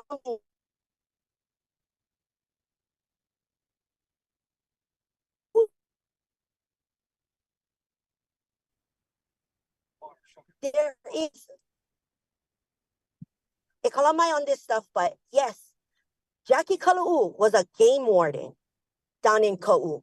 Actually, well, he's a retired game warden, excuse me. Our water is getting shut off because we are 2 days late on payment. We pay on the 15th of every month. You are late on the 15th. He doesn't get the money. He will go down there and shut it off. He will lock it. And at that point, when he locks it, we haul water, 250-gallon totes on the back of our trucks for hours, making sure our PP get water. That's to animals, but do we let that stop us? No, we continue. And then we have to wait days for him to come on his time to on our water. So that's every day, 4 or 5 hours a day, where I'm hauling water. And I don't think that is fair. The lease has gone up last year, possibly double, tripled it. I wanted to ask you guys about that. Was the lease actually, from you guys actually, did it rise? That our lease would be brought up like that? You know, this plan was made for the people of Ka'u to keep the what is that called? The fire break. To keep it as a fire break, so less fires in that area. Mind you, my husband and I have fought every single fire in that area with Uncle Dean. Uncle Dean has been there helping us too. We have been there time and time again. We are there to help and all of that, but not, what is being done for us? Nothing is being done. We have been promised from the beginning a long-term lease, well, general lease from DHHL. We have never received one. We have been there for over 20 years. Jackie Kala'u has used the Ka'u people as pawns to continue his venture down there, down in South Point. And mind you, he's not even from South Point. He lives in Kona, but it's for the people of Ka'u. Mind you, I can count on one hand how much Ka'u people are still there. Slowly, all the Ka'u people has been kicked out. And who's in there? Jackie's in there. His nephew is in there. His brother is in there. All their family is in there, while the people, other people are getting kicked out. We have no reason. I've asked that. On my letter, it says for not being a friendly neighbor on a cattle dispute. We were being accused of stealing cattle. I have that stated from text messages and everything else. We have tried to come up with a resolution with, not a resolution, but a solution with Jackie Kala'u. He refused it. You know, Kahana hasn't gotten back to us. Linda hasn't gotten back to us. I have sent you guys a timeline on how many times I've called, and I have more on top of that. I need a solution. It's not just for us, it's for the Ka'u people. Uncle Eugene, who spoke yesterday, who is actually currently there right now, what's being done to them, same concept. If he can do it to us, can you imagine the people before and after us on what they have gone through? So like I said, I leave it as, like Chairman Watson had said, we need a solution. And what will this solution be? Is it okay that one person can run 5,000 acres under a nonprofit? Which, if I'm not mistaken, on Hawaii state laws, nonprofits, they're supposed to be meetings. I can't even remember the last meeting, maybe 10 years ago that we've had a meeting. And that meeting was only accomplished because Kahana came out. But what is being done? Not only us, we have our neighbor, which is the Hanoas. They're going through the same problem of being targeted of we stealing their cattle. I have no reason to steal their cattle. I am a hobby rancher. This is my lifestyle. This is what we do to feed our families. And we will continue doing that. But we need a solution on this, whether it's a long-term lease for the Kahoo people to continue to use the land. We need an investigation. And I just ask for the commissioners and our chairman's help right now to move forward to figure out how our people can stay on the land. Because we are from Kahoo. My husband is born and raised. Like I said, his father was one of the first people who started the project with Native Hawaiian General Services, who came up with a plan with Linda Chin. From my understanding, Jackie Kala'u was denied this land at first. He needed the Ka'u people, and he asked BHHL if he started a nonprofit for the Ka'u people to stay on the land, if he can have that land. And that's when that chairman at the time said yes.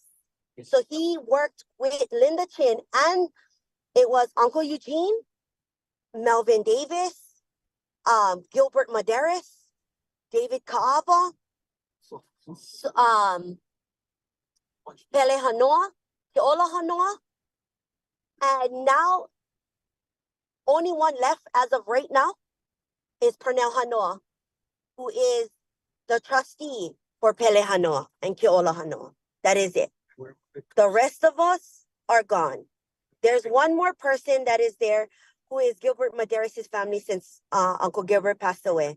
So we are victims right now. And we, like I said, I need a solution on what can be done. I need an investigation, because I have continuously made police reports. I have talked to lawyers. We will be keeping in touch and pursuing this legally. Okay. Thank you, guys. Thank you very much. Eugene, you want to say a few words? Yes, I just need to reiterate how we started our cattle. I started on 25 acres. My kids and I raised our 9 head, all by feeding on those cattle, baby bottles. I raised all those cows. You know, I thank you for giving me the 25 acres to raise them. That was more for self-sustainable ranching, which is what our intentions are. As we got more land from the Native Hawaiian Service, we got more cattle. And how we got the cattle, people are complaining, saying, that's Yamagata's cattle. That is not Gary Yamagata's cattle. Those cattle were picked by me as his assistant. My daughter was his caretaker for the animals in Kona. So she was working for him. She took care of his goats, his cattle, his donkeys, his horses. So that was her job in Kona. And then when she came home to Kahoo, that was her job back here at home. But prior to that, no, the cattle was there. We selected, she offered to buy it from him.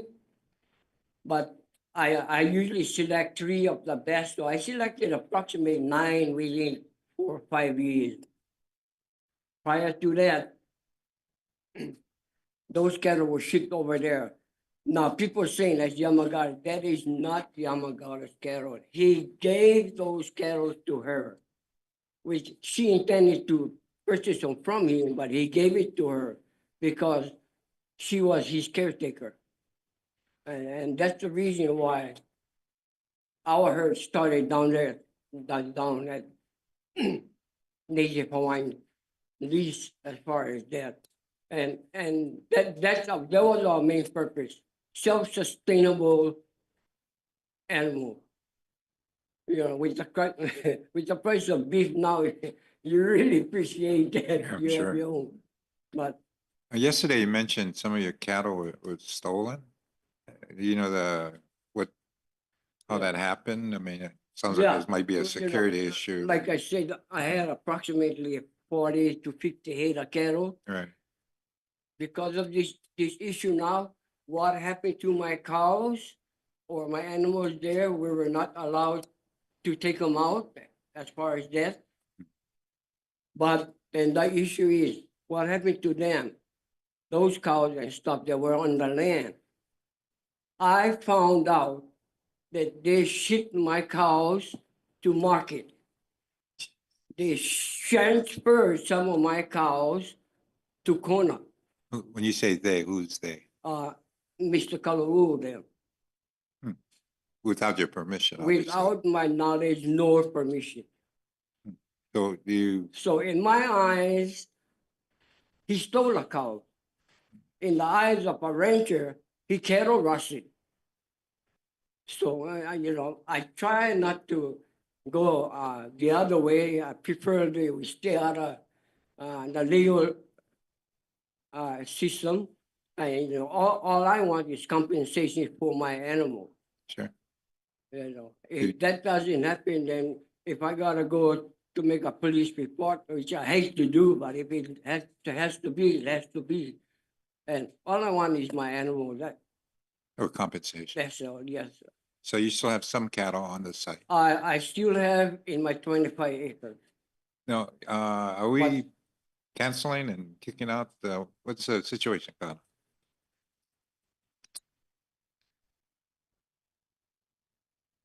Morning, Kahana Albino, Acting Administrator of the Land Management Division. Per Commission's action yesterday, we are excluding right of entry 610 on the Native Hawaiian General Services for renewal Yes. until these Checking it out. some concerns are resolved. Okay, so we're kind of investigating the situation and trying to kind of resolve it in a way that's fair to everybody. Yes. So, thank you. yeah. Kind of work with Kahana, give them your site or your information. Okay. Then we are also gonna take a look at the site, talk to the guy that supposedly stole and sold your cattle or rustled your cattle. We talked to that guy too. Yeah, there'll be Mr. Jackie Kalou, who is the manager of Native Hawaiian General Services. Yeah, so just to confirm what Ms. Fargus had mentioned, we had been on 1 or 2 phone calls. Unfortunately, I didn't get all the information that she wanted to share, but I did mention to her that we're going to hold a meeting that she asked for in due time. So, yeah, and if she can kind of submit it by email or writing or whatever, so just instead of just a verbal thing, so we have a record, data, including yourself. Okay. Okay. Thank you very Okay. much. Thank you. thanks. Let's see, the next testifier on the J agenda, Bill Brown.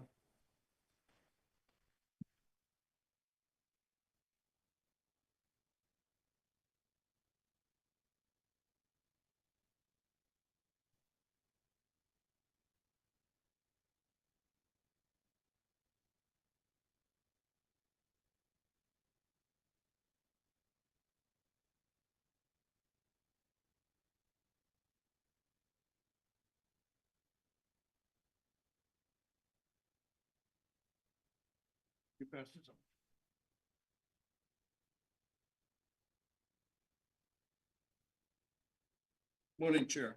Morning. Morning, Commissioners. My name is Bill Brown, the Native Hawaiian as defined pursuant to the Hawaiian Homes Commission Act. You have to speak right into the mic. To the people online. Can they hear me now? Ken? Do I need to speak up? There you go. Right They hear, okay. Starting all over again. Okay. My name is Bill Brown, the Native Hawaiian as defined pursuant to the Hawaiian Home Commission Act of 1920. Have been a resident of Punahou Homestead since 1973. As the executive director of Punahou Community Alliance, aka PCA, and the board of directors and chair for building property of the original Punahou Hawaiian Homelands Community Association, PHHLCA, that was established in 1984. I come before you to reiterate what our PCA president and board of director have previously testified to this commission with regards to the president of this newly created secondary group, also calling themselves PHHLCA. Proving a disregard and lack of compliance to Chair Watson's May 15th memorandum exhibiting memorandum of instruction, yet there has been no communication and or collaboration with her, even though we are the fiscal sponsor to Kamolia and the receipt of Waikiki Inc. Community Benefits Contract. PCA also actually absolutely agrees with you, Chair Watson, and the commission that we want to see the development of Kamolia come into fruition for the benefit of our community. We gladly collaborated with you and you're great and are grateful for your funding to get the IES completed by PBR, which resulted in the commission's approval of Kamolia Development Plan. We were moving forward and working in unison with the original PHHLCA, whose current president is Lillian Nani Kaeha. Architects, engineers designed the blueprint along with permitting applications. We had a licensed contractor who volunteered to build the first phase. And we're moving forward when in 2019, this newly created secondary group, also calling themselves PHHLCA, halted the development in 2022 by occupying and doing their unpermitted Exhibit B, destruction of the site, in which the East Hawaii Commissioner fully supported the secondary group's action. Exhibit C. Now, according to our email timeline, Exhibit D, correspondence with neutrality by DHHL, it was revealed in 2022 a collusion by the former chair to promote the secondary group as a primary group for Punahou, according to May 15 memorandum paragraph 5.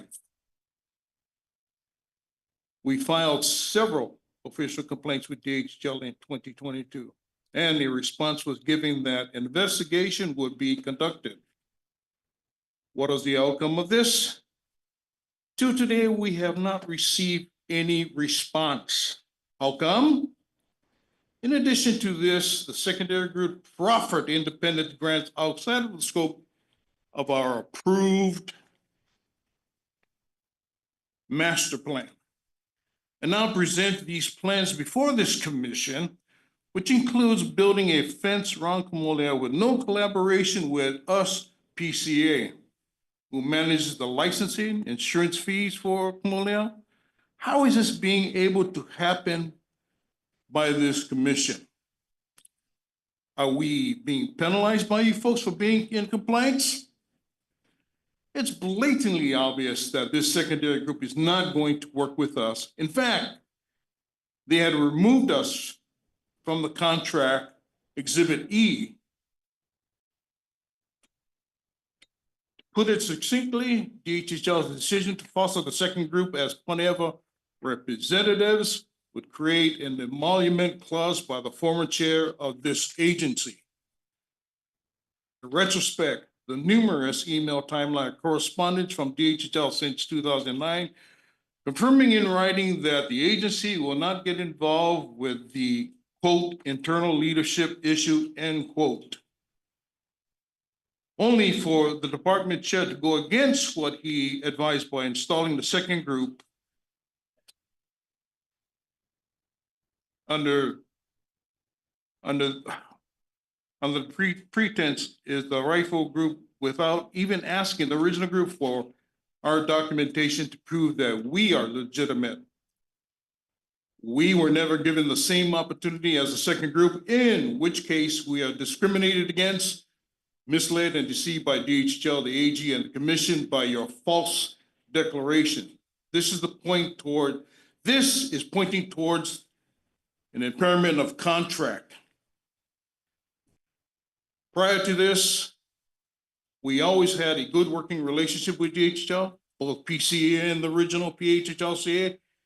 And we are asking that you abide by your own declaration of not getting involved with, quote, internal leadership issues, end quote, by rescinding May 15th memorandum and to not become a joint to our legal dispute in court. Mahalo for giving me the time to speak before this commission and chair. Mike, you want to comment or ask any question? Up to you.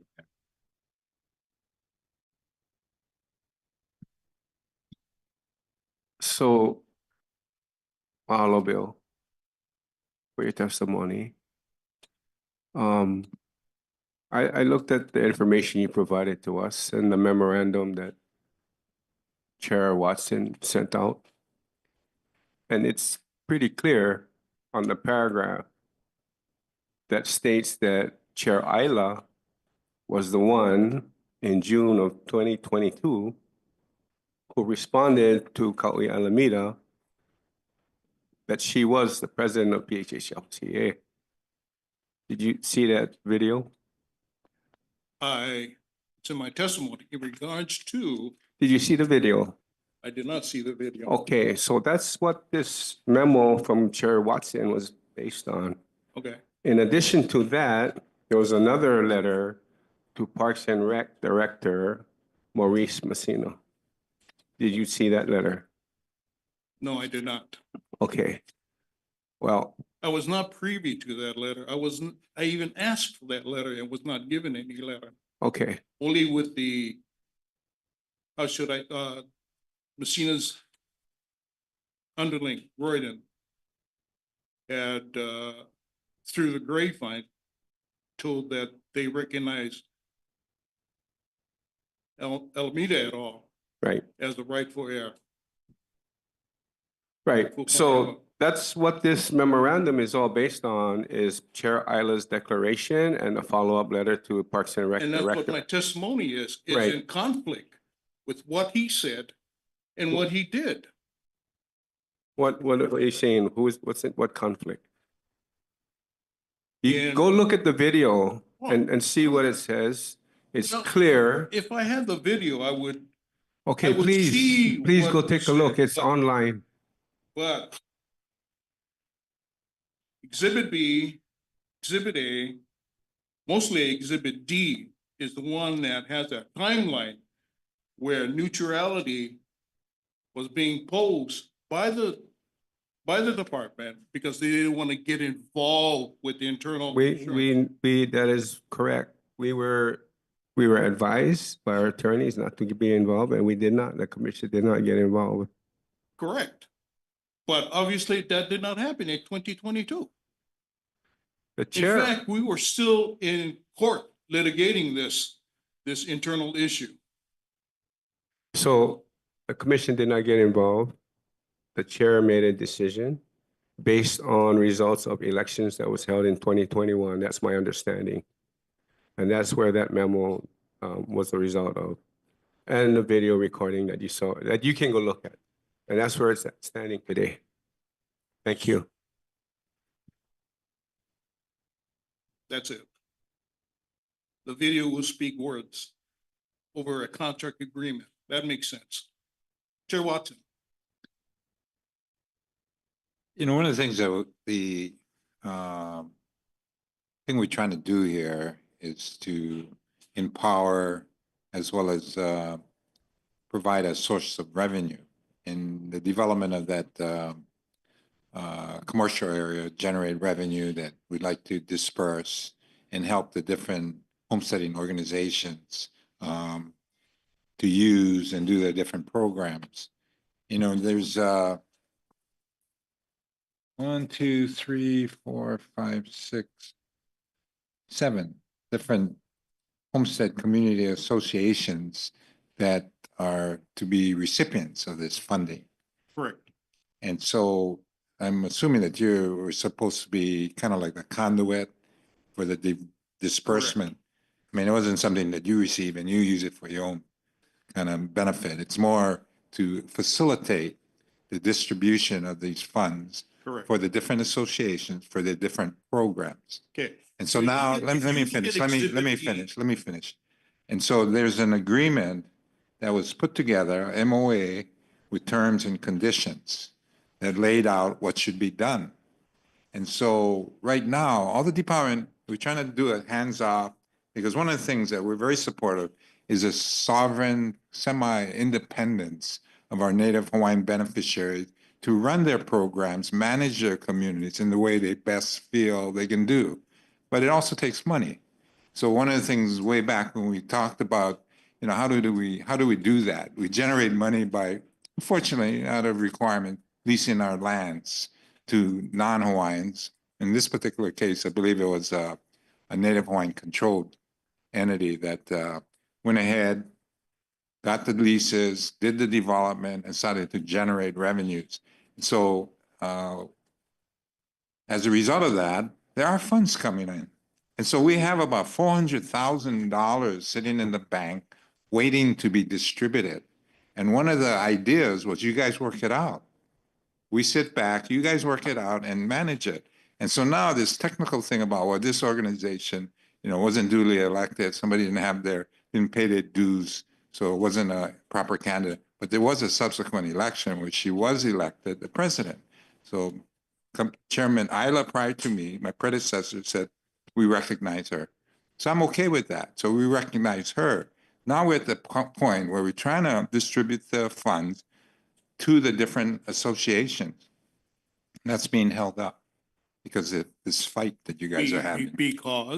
Because of this fight you guys are having. You're a failure to recognize your purpose, which is to facilitate the distribution of the funds. And you're saying, oh, they don't want to talk to me. And you don't even look at the videos and find out and look at the materials that's available to verify our position. So how can you kind of point to us and maybe say, oh, it's our fault that this thing isn't working out? I'd have to turn that around and say, maybe it's you guys' fault that you can't work together, and maybe you should sit down. And maybe it's a situation where there's just too much strong personalities that have overtaken the real purpose of what this thing is about. It's not about you. It's not about Kauai. It's about the communities and the abilities to have their programs funded and taking a positive impact upon the community. That's what we're about. So if you have a solution to that where we can facilitate what we're trying to do, independent of us, let me hear it. Okay. The solution is rescind the May 15th memorandum. Let us go to court and figure this out. That's By your your suggestion. interference and neglect to even recognize Exhibit E in regards to the removal of PCA kind of contradicts everything that you guys Now, stand what for. is your solution, guy? If you're talking litigation, that's not a solution. That's only a perpetuation of this money being tied up in the bank and not helping our beneficiaries like it's what it's supposed to be doing. Yeah, That's true. and who makes the money? The attorneys. That's true, but No, that's not what we're about. what? Hopefully you're not about that. Well, I'm not about that. I Okay, just well, wanna what's make a the correction solution? that Why don't you needs guys to be sit down? made Why don't you guys in sit down regards and work it to out? Litigation outside of DHL. You're talking litigation again. Okay, well, that's your choice. You're free to go litigate, but That's true. the funds are not going to be distributed. And maybe the solution for us is to bypass all of you guys and just give it directly to the different associations. You want to go litigate, you want to You could pay do the that. attorneys, that's fine, go do it. You I do don't that, think that's a wise but make sure you get the approach. consent of the other 6 to do that. That's fine, that's fine. It is something that was set up by the department. This MOA is just a memorandum of agreement. I may need to look at the terms and see whether we can rescind it, but I definitely would make it a decision of the commission, not me independently. So if the commission, based on the guidance of maybe one of the key commissioners that's been involved in the process, says, let's do it, we'll do it. But I think we need to talk about it and make an informed decision. But if your response is, we're gonna go litigate it, then that's not a response. Well, no, we are gonna litigate it. That's but fine, not go do without it. you guys, that's what I'm saying. But this. We're the ones with the money, so if you wanna get the money, you're gonna It's have to not get it. about the money. What is it about Not then? about You the tell me money. what it is about. What is it about? It's about a wrong that needs to be corrected. And what is the wrong? Non-recipient of the money? What is the Exhibit wrong? E is the. What is the wrong? Exhibit E. And what are you saying? I don't Saying understand. that if PCA is removed because of. It's just your a ex- conduit to the, you know, we're trying to help the beneficiaries here. You're not helping the beneficiaries. They're talking litigation and not being willing to, you know, work with us or the other association. Our focus is on the beneficiaries and getting these funds out to them. You know, there's a celebration. You know, maybe some of the money can be used to facilitate and pay for the celebration. Bring in entertainment, bring in food, bring in a lot of good things that benefit the community rather than you guys being tied up in litigation. That doesn't do it, guy.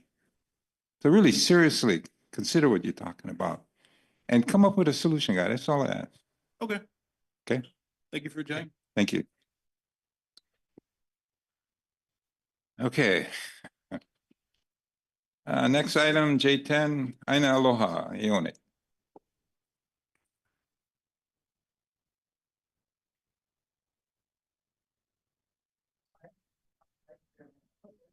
Yes, ma'am.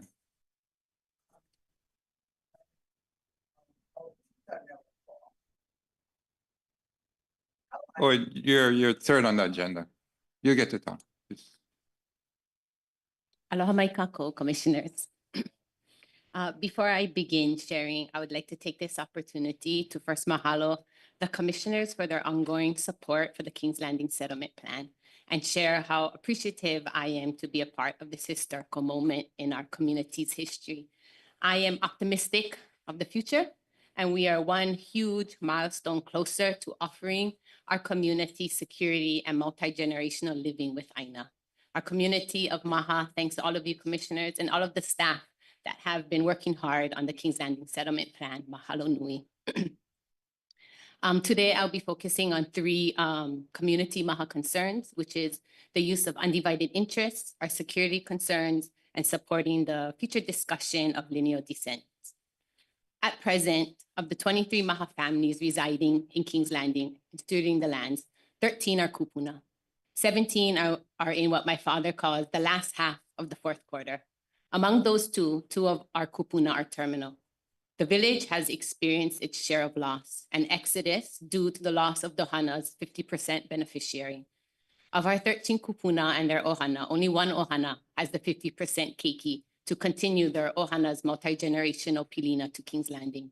The other 12, including myself, will lose our connection in pilina to King's Landing upon the passing of our 50% beneficiary. Time is a very sensitive concern for the majority of all of our beneficiaries on the wait list. And we at Maha, we carry that personally, along with all of our ohanas on the wait list. Now that the settlement plan for King's Landing has been approved, I humbly ask for the commissioners to support offering undivided interest leases to the King's Landing Settlement Project as we begin our work with the Homesteading Division. My father turned 72 on October 14th. And I hope someday soon he will see the result of his life's commitment to our lahui and our community. I need to also share not only Maha's frustration, but my own personal experience with the programmatic processes within the department's land management division. May of this year marks 3 years of our ongoing attempts to work with land management division to secure King's Landing. We are nowhere near closer to achieving our goal. Actually, the state of King's Landing has gotten worse, way worse. 3 years ago, we reminisce of 2 individuals, 2 structures, and maybe 4 cars. Because the gate is left open, because King's Landing is secluded, because King's Landing is a rough terrain, she likes to attract not only the Hawaiian beneficiary that longs for the sacredness of Aina, but also all walks of life and people who are looking for a place to hide. Currently at King's Landing, we are now facing, because it fluctuates, maybe 10 individuals 6 structures, and more than 50 cars. Because the gate is open, Kings Landing has become an easy place to dump vehicles. The amount of dumped vehicles increase every month. The amount of unauthorized people finding a hiding place in Kings Landing increase every month, while the morale of my community and the beneficiaries are decreasing. The request to lock the gate is to ensure the safety of our beneficiaries and the safety of our aina. It is not a request to restrict customary fishing practices. It is a request to regain security and management in order to offer a safe space for customary fishing access. Because at current, it is not safe in Kings Landing. The community fishing access at Green Ponds, which was recently cleaned out by the department, has been taken over again. And I'm sorry to say that it is in a worse state than before. I urgently and humbly ask for guidance from the commission in best practices moving forward with working with Land Management Division, and ask that the commission provide them with the needed staff and or other forms of support that is needed so that they may best support the rehabilitation of the beneficiaries across the Pai'aina. Lastly, I'd like to offer my support for the future discussion of lineal descent priority. To show my support, I would like to share a story of my upbringing. Because I am a lineal descent of the Aina Pula Pula of Kings Landing. My name is Aina Aloha Waika'alulu Iawane. I was raised on the Aina Pula Pula of Waika'alulu in the subsistence fishing village of Kings Landing, in the Ahupua'a of Waiakea on the Moku o Keawe.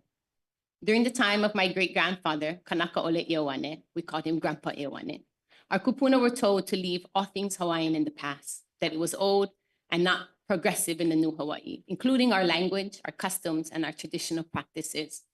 This cultural suppression encouraged our ohanas to send their keiki away from Hawaii to be educated and be experienced. The exodus of our lahui sits heavy in the na'au of our kanaka, and it has nurtured my generation to serve as leaders in our cultural revitalization. Waika'alulu is the bay at Kings Landing where Mom gave birth to 5 of her keiki. During the Hawaiian Renaissance of the 70s, Dad, Keli'iskipi Ioane, and Mom, Carol Ioane, and late Kauka, Uncle Emmett Aluli, wanted to strengthen all things Hawaiian. Dad wanted independence, self-determination as a Native Hawaiian. And Uncle Emmett supported Mom in delivering her keiki at home at Waika'alulu in Kings Landing. And because of Uncle Emmett's preparation, my older sister, Akolea Ioane, was born at home in Kings Landing. She is now a physician at Kapolei, at the health facility founded by the teachings of Uncle Emmett. I'm the 3rd child of Mom and Dad. My name is Aina Aloha Waika'alulu.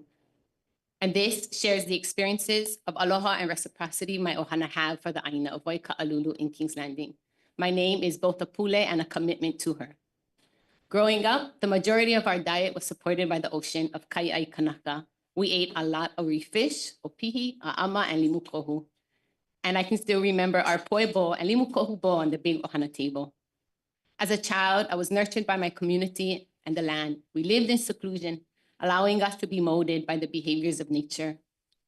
My parents sent my siblings and I to Kekula Kaiapuni o Keaukaha Hawaiian Immersion School, one of the first implemented Hawaiian immersion programs in the state here in Keaukaha, so that one day we may strengthen our communication with our kupuna. Mom and Dad also put us in halau in Keaukaha when we were 5 years old, and I've been dancing for halau kekuhi for over 30 years. Hula and subsistence and living in Kings Landing nurtured my reciprocal relationship with Aina. During my childhood in the early 90s, my parents and the Hawaiian community, they took bold strides, strengthening our Hawaiian identity. My father reinstated Lono Ika Makahiki ceremony in Keaukaha in 1984. My ohana and the Maha community have continued this practice as Native Hawaiians, and on November 30th, we will celebrate 40 years of Lono Ika Makahiki in Keaukaha. As a child, my father spent his summers on Todd Ave here in Keaukaha. He shares with us that Grandpa Ioane and all the men, including the chief of Waiakea, David Malo, would enter into Kings Landing from Lehia, and the mothers and the grandmothers would stay at Lehia with the kids to swim in the tide pools where the men went holo holo. Dad always followed his na'au, and when he returned home from the Vietnam War, his na'au told him to ho'i to the Aina, and so he returned to the land. Kanaka, we need Aina. We are descendants of Aina, and so we always have a generational longing to be with her. Guided by his kupuna and supported by my great-grandfather, Dad went to Kings Landing and felt at home. Grandpa Ioane loved the Aina and loved going with Dad into Kings Landing. Mom and Dad raised 6 kids in Kings Landing. Dad went holo holo in Kings Landing with the other men of Keaukaha, and Grandpa Ioane went holo holo with David Malo in Kings Landing. My keiki make 5 generations of Ioane Kanakaole to rehabilitate and reside on the Aina of Kings Landing. We are lineal descents of the land, and we support the initiative of Priority for Lineal Descent. Mahalo nui, Commissioners, for your time. Please support the use of undivided interest leases in Kings Landing in the near future. Please support the Land Management Division and the needed resources to support our security concerns, and please support beneficiary consultation for lineal descent priority. Mahalo. Thank you. Hey, Bo Kahou.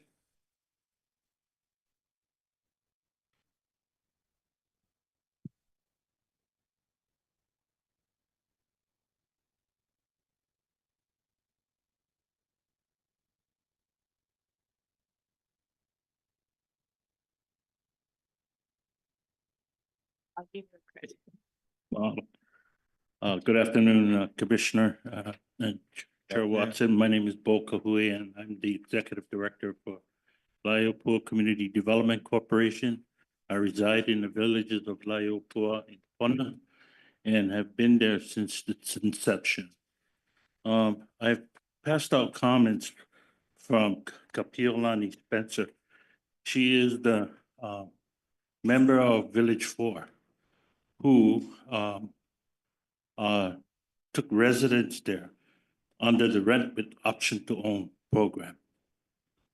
Currently, that program is failing that community, and that community needs help. I've provided her testimony to you in light of what's going on. And to make it clear, on August 23rd, the land management for Ikaiko Ohana went to go talk to a resident at Village 4 to discuss the rent payment. Quite frankly, I don't know what happened, but the rent manager got assaulted. She got assaulted, was on television, was an embarrassment, in part and parcel because the program is convoluted. It's misunderstood. We don't have a real meaningful, what I would say, dialogue between the developer and the beneficiaries. You know, I went to the Village Association meeting October 9th, and the association manager, she's not a leasing, she's a manager for the association management, but part of the management company. And I was struck by her insensitive while addressing Ms. Spencer. And Ms. Spencer had addressed that board about these issues related to her homestead, related to Village 4. And she said, "Oh, you're not part of our community." I was shocked. I was shocked. In fact, on May 11th, I think it's 2017, we redacted our DCCNRs to include Village 4, 5, 7, 1, 2, in order for them to be part of the master association. So if they're part of the master association, they cannot be denied access to the association governance, part of the association in and of itself. I share this with you because one of the other serious issues was their water bill. You know, $700 a month, some $1,200 a month for water bill, in which they were watering common areas. Common areas is usually watered by the association. Bills are paid by our association. I did a water audit. I did it with another professional guy that went in we did about half of those homes. And we were able to reduce their water cost by 70%. Not only that, we took them off the areas in which there shouldn't be watering, like the common areas. That's not the Kuleana. And so I asked that you take a look at Ms. Spencer's comments. And then what I'd like to see is that a housing staff member from the department and along with our commissioner, come down, strike a meeting with the developer and get this thing under control. I believe there's going to be more assaults out there. People are angry. I don't know.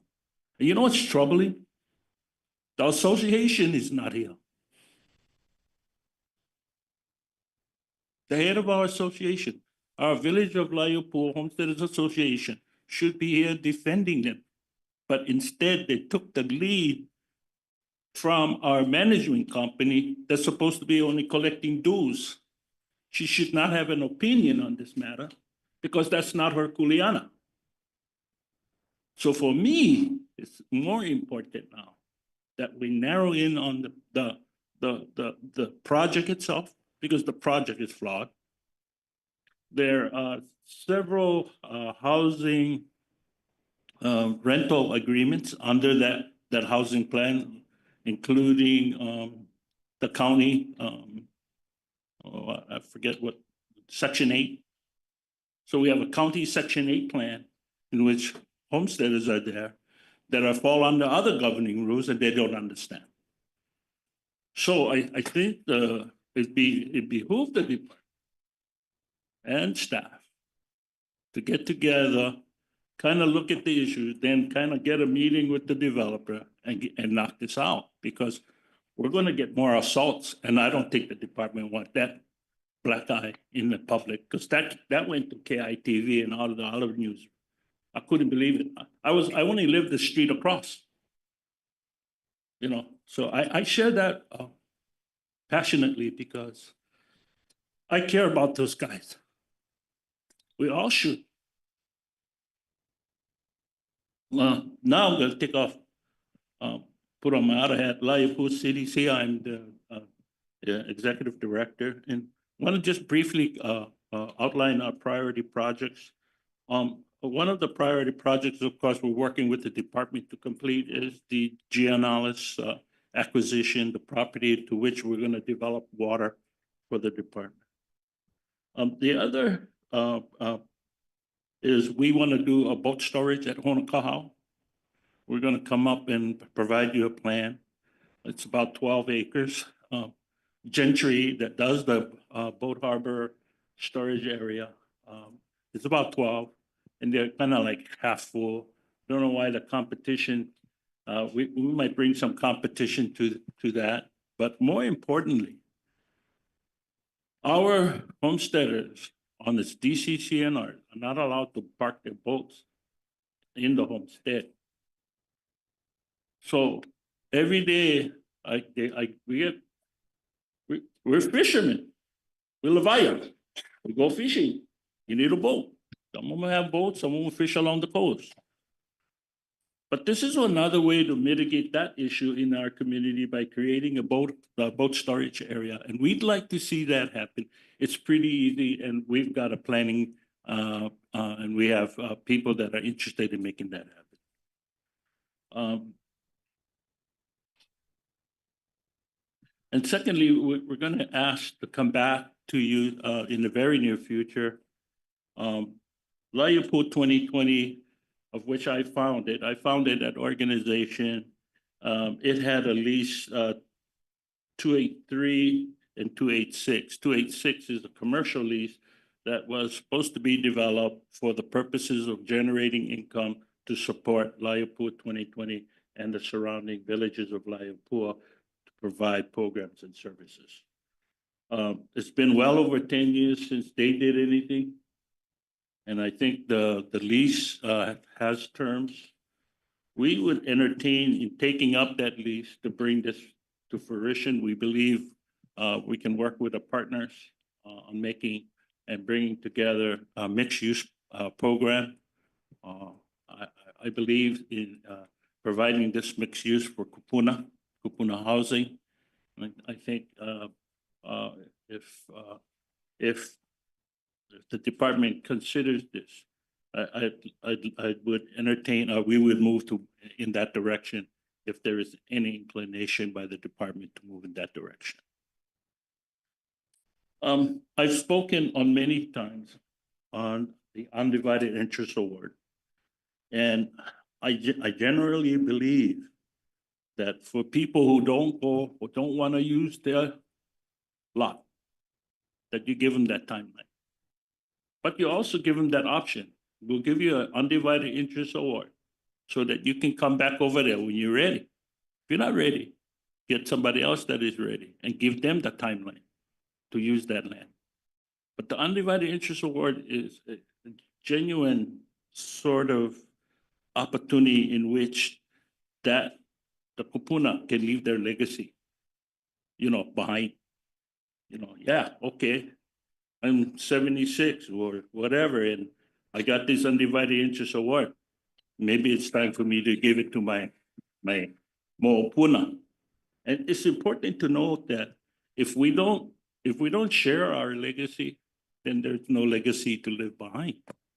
So I can't, pohomanava.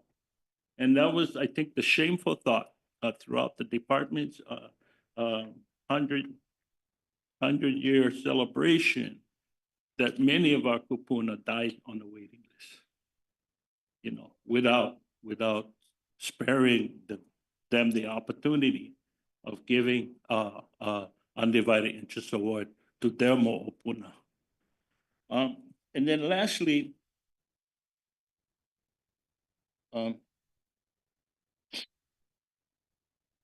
we seek the enforcement team also to come and visit us, to have a meeting with our board, the villages of Laiopua. Because there had been on a couple of occasions, some problems in our community. They're not egregious, but they're kind of subtle, but they're the problems. Talk to Dave in the back. Okay, I shall. And lastly, we'd ask the department to request James to play a more active role in Laiopua. Play a more active role. He used to come every Wednesdays or every other Wednesdays at our association, so people can come and talk to him and and so on. He doesn't. I don't believe he shows up anymore. When he came to the association meeting October 9th, I think he was overwhelmed because of his lack of participation. So we'd like to see him play a more active role in our community as a representative for the commission for West Hawaii. Thank you. Chair. Okay, thank you, Bo. Chair, can I, real quick? Commissioner Freitas. Real quick, Bo, let's talk about the first piece of your testimony today. Yeah, what happened with the assault is, it's unfortunate and it's absolutely unacceptable. I was informed what happened. I saw the video. As a result of the video, I guess my personal cell phone number got put out on Instagram. So, yeah, so I got a ton of phone calls that I didn't recognize. I got some hostile people calling me. I answered some of them, didn't answer some of them.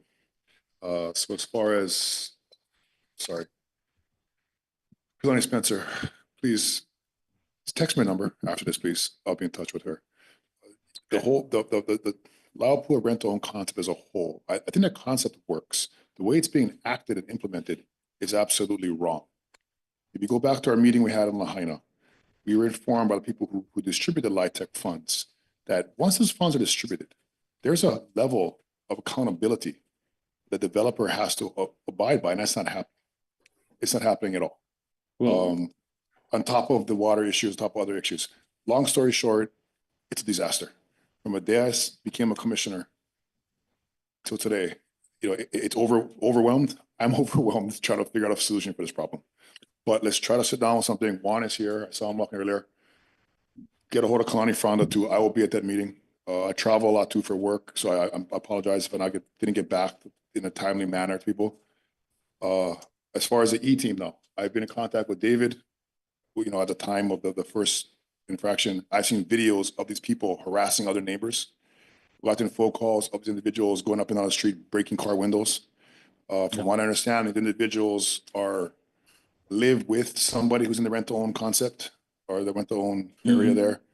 David actually has a strategy he's trying to implement to fix it. So it's not like they're just cruising. They're trying to fix the problem to the best of their ability right now. To say there's an answer for all these issues right now, I'm not going to BS you, but I think sitting down with the people that need to be sat down and run together and try to strategize a solution moving forward. I want to be a part of that. Good. I'll talk to Juan about it too. Let's figure this thing out. I've been in contact with Jim. Jim is, I'll talk to him too about collectively together we can be more involved. So thank you. I want to make a note. Since Kapiolani was a resident there, I think her testimony on October 9th that they raised her rent 5 times. They raised her rent.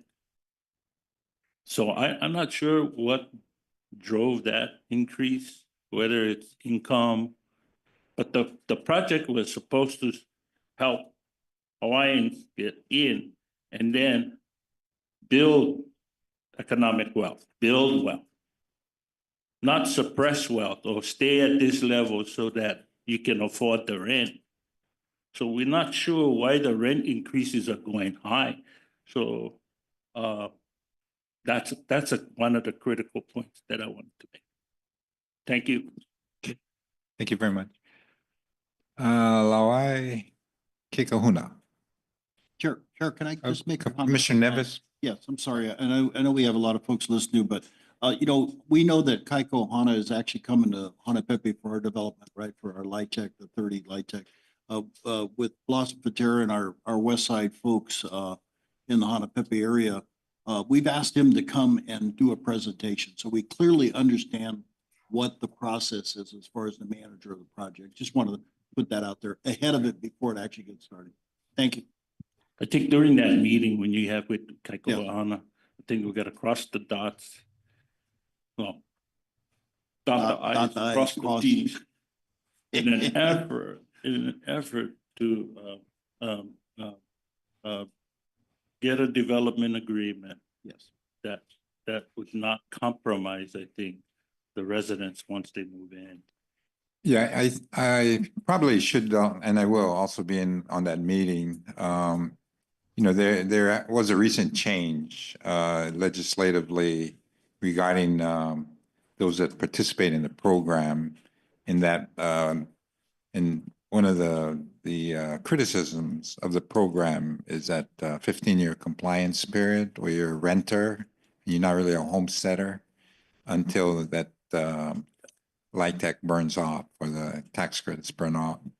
Well, we changed the law whereby we've separated the financing approach for the vertical construction of houses from the land.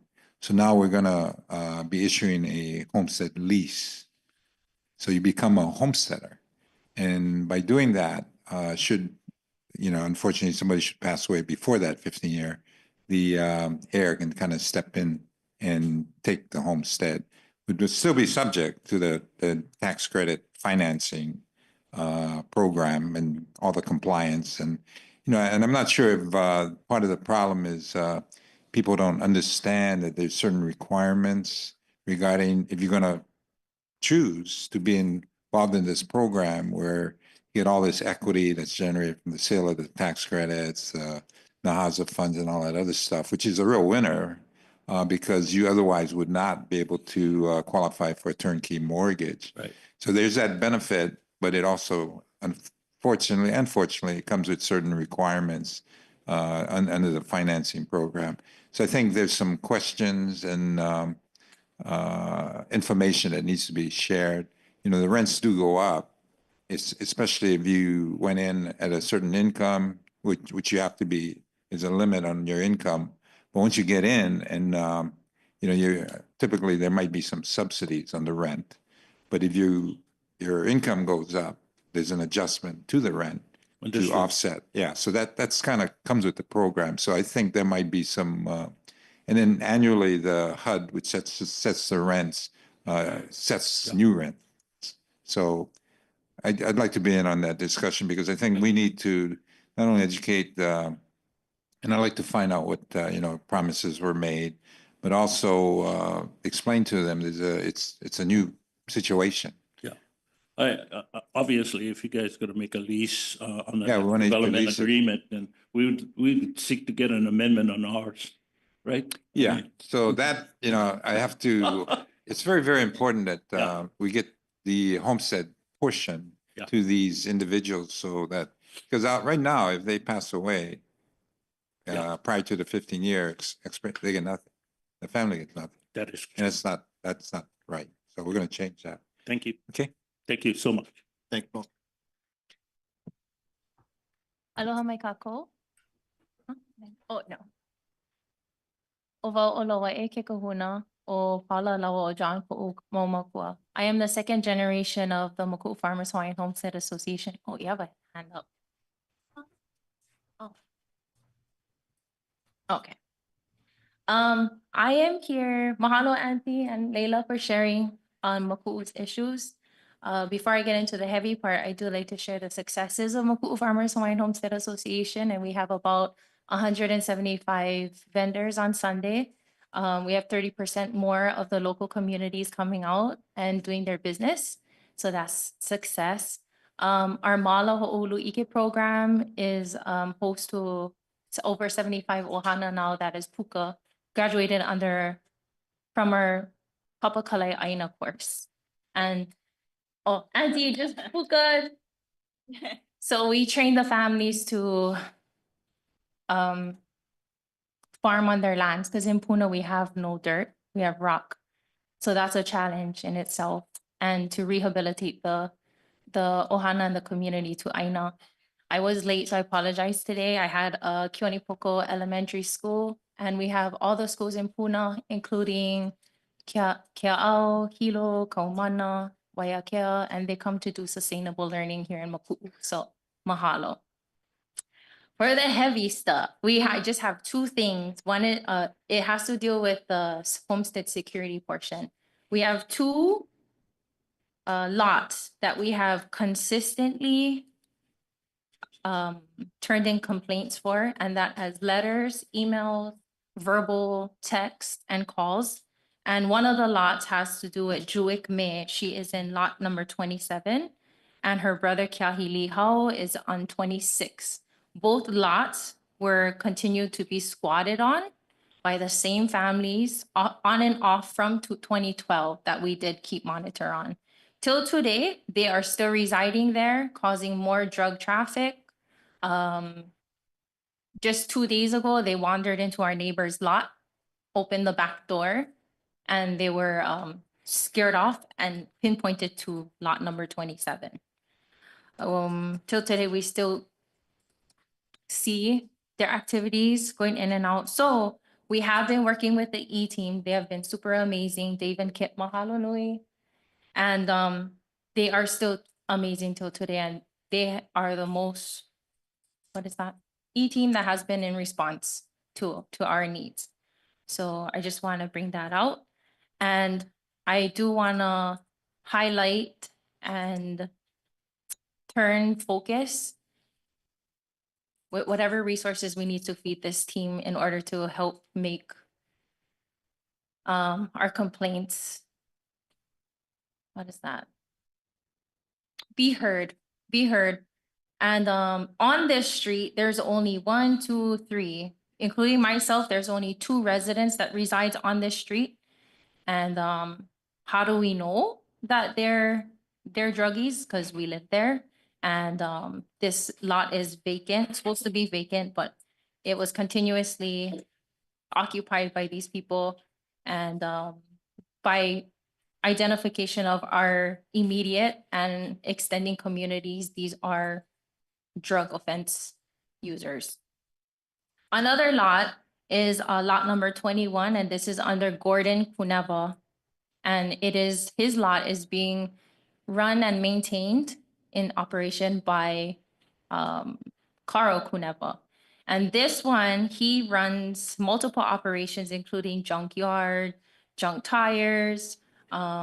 He also is running what do you call that? Wolfers. If you know what that is, it's just like accepting people from the mainland to live on your lot and then they work for free, and that's pretty much it. Those are all howlers. And how do we know? They're walking in and out every day.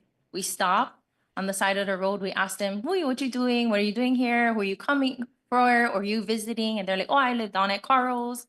And then some of them has mo'olelo to share, like he's disgusting, and some is they're coming from Kuneva's lot and they're walking in and out. So the problem that we have is that we are consistently reporting to the E team and before that to you folks. And this is the paper that we are asked to fill out into detail. And it's with statements, pictures, and then 2 pages of narratives. Yeah. In 2020, our homestead got together and we filled out to detail in pictures, giving the police report, the picture of the person and narrative form into detail. And it's about 30 something pages worth. And when we turn this in, it's not being recognized at all past the E team. So we need help to support them to bring this to, we need to close this case because they're bringing in a lot of non-native people for one, squatters, drugs, and they also danger. We used to run around our homestead every single day. Now we kind of limit that because there's so much traffic coming in and out to Gordon Kuneva's lot and to our neighbors. And yeah, we need support in that way. And I don't feel that this due process is working. And all of these reports, me and Leila got to sit together and it's all full. We have our map of our lessees to detail and every single email correspondence that we sent into the commissioners, chair, and our E team. So I am going to hand this over to Brian. So he will have all the copies of this.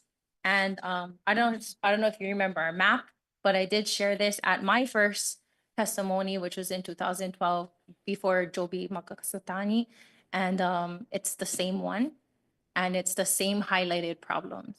So in here is proof that we've been complaining since 2012 on record.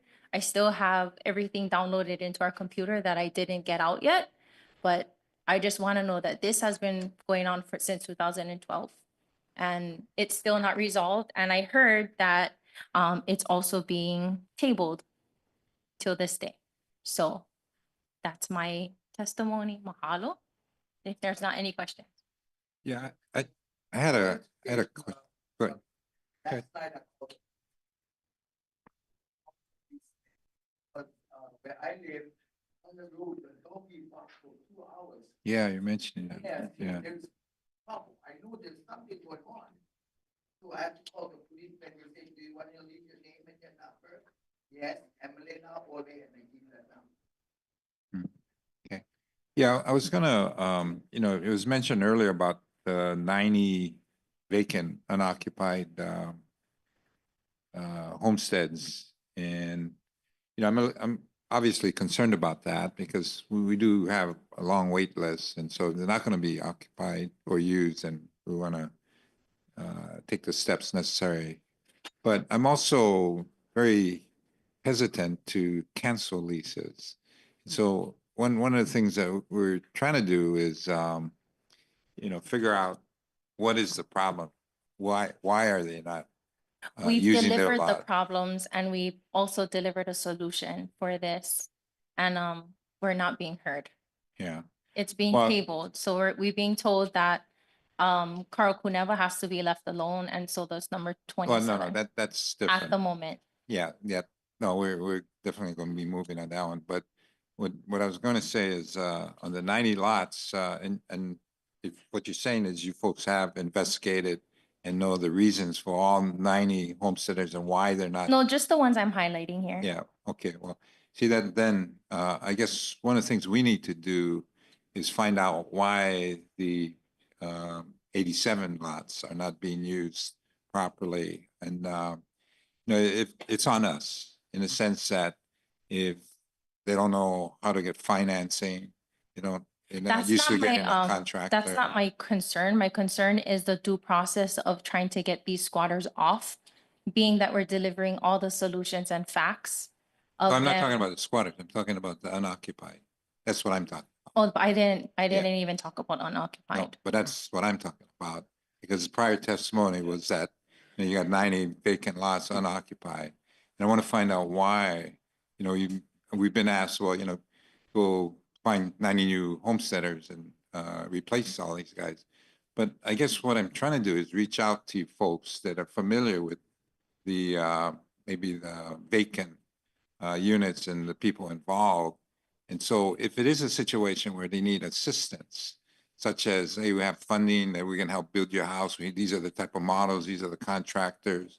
That's not the problems I'm bringing in front of you. I'm so If you sorry. don't want to listen to what I'm saying, that's, No, I do, but that's not what that's not what I brought up here. and I'm telling you that I'm trying to address some of the other concerns too. So my question to you is, do you have that kind of information that we can use? Yeah, they haven't been occupying for 30-something years, so Do you know they why? just haven't been here. Do you know why? Maybe because it's money, maybe because they're too old, maybe because they don't live on the island. Those are the only three Would you things have that I kind of could- information for those people? those are the only three You things only I got can three. think of. Okay, that's fine. Yeah. Can I project, because I'm old, been around.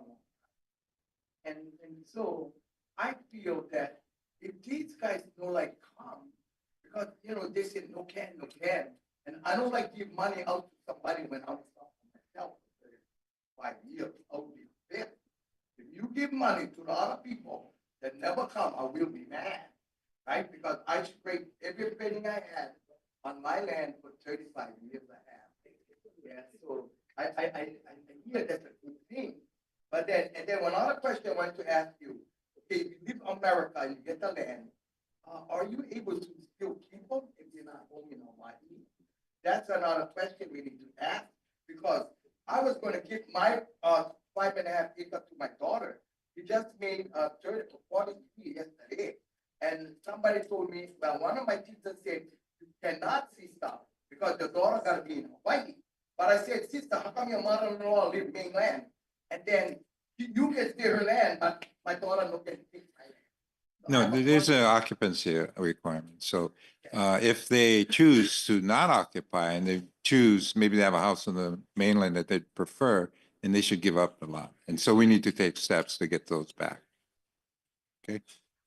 But to close, I just want to share focus and support for our E-team and listen to the reports that they're giving, because that's all of our concerns and reports. And hopefully that, if they break their lease, get out.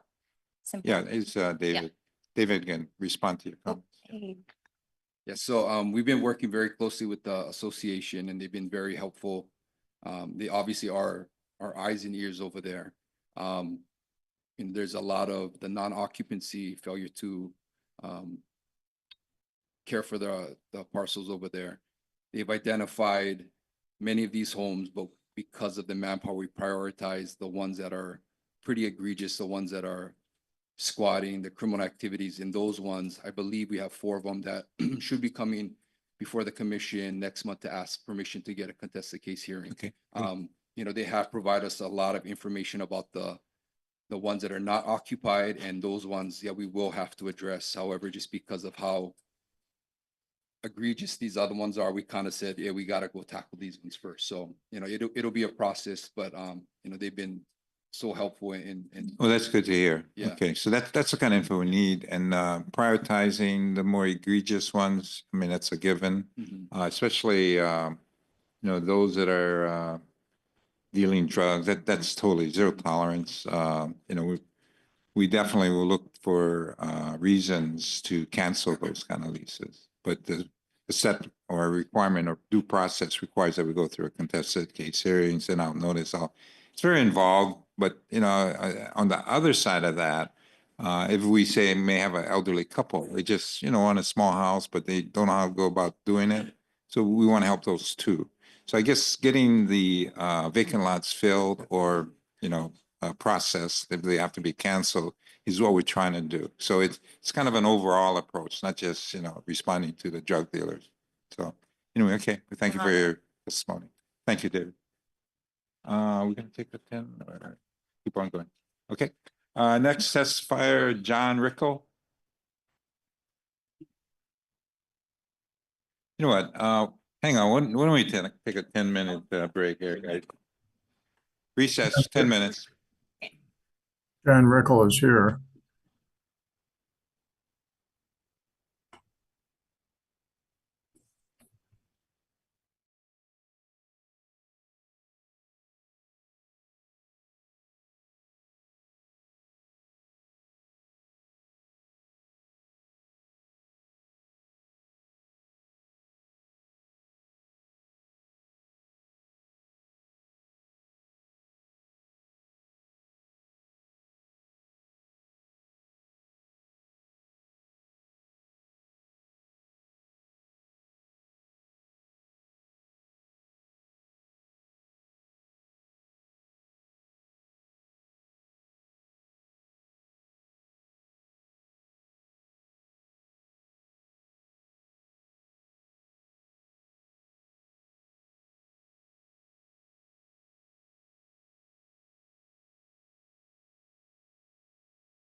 Yeah.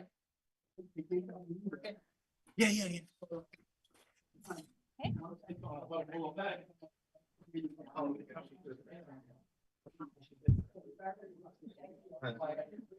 Right. Okay. We got it. Everybody's.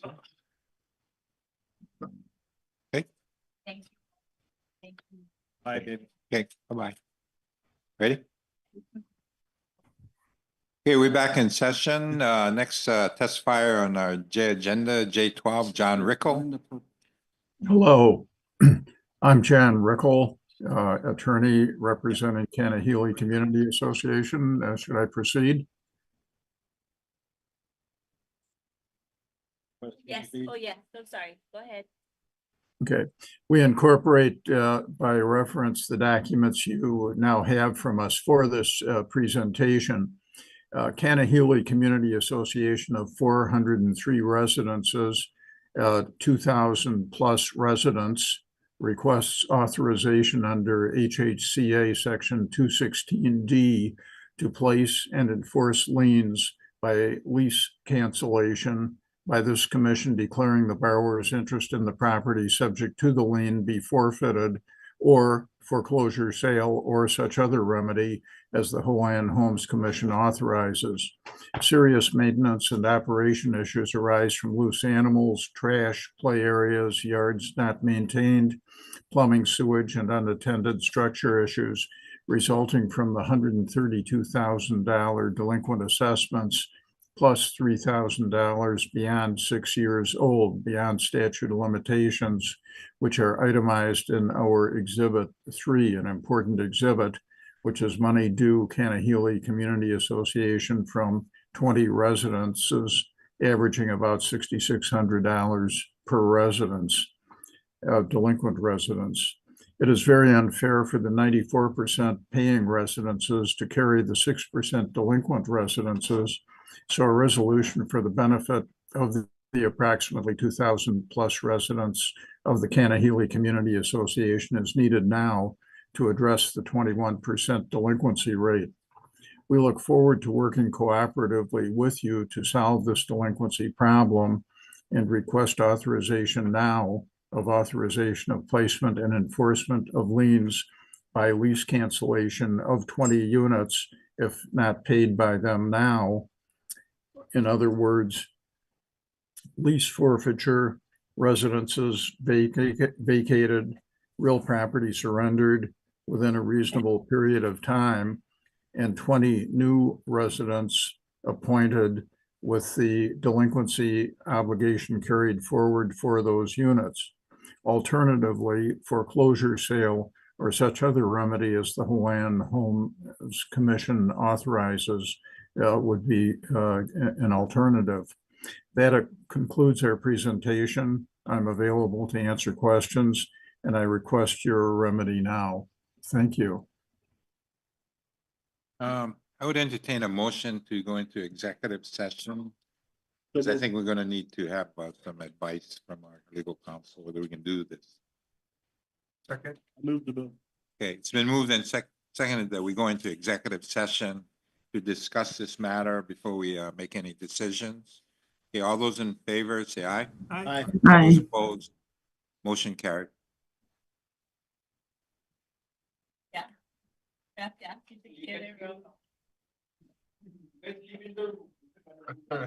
Up, you gotta move on, Pat.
you know, just by yourself.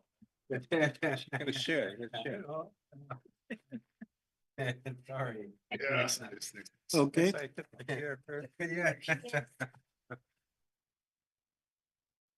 Okay, chair is on. Okay, we'll start talking about that. Okay, it's open, we're continuing, yeah, let's see, what's his name, John. Yes. Yeah, thank you for your patience. We did take a look at the situation, got advice from our legal counsel, the Attorney General's office, and apparently there's a case law where in this situation, the bylaws were not were passed prior to the administrative rules being established to allow that to be incorporated. And as such, the only way we can maybe move forward is if the association or the majority opt in and agree to being subject to these bylaws and requirements. And so once, assuming they do that, which we would be happy to assist in that process, then we could maybe move forward with providing consent, and you can proceed with the your action. Hopefully that will encourage a lot of these guys to pay the delinquency without us having to resort to contested case hearings. But right now, we really don't have the authority legally to allow you.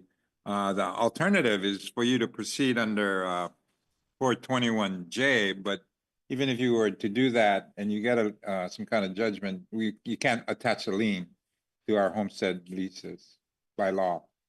So unless we, the commission, participate in the process and consent to it, you're kind of at a impasse. And are you willing to consent or not? Yeah, I assume we would be. I'm not speaking for the commission, but I do think we are supportive of assisting in your efforts to get the majority of the people in the association to opt in and agree to be subject to this due requirements and all of that. Okay, so basically, I gather that my primary goal here is that the association has to get majority agreement pursuant to the administrative rule.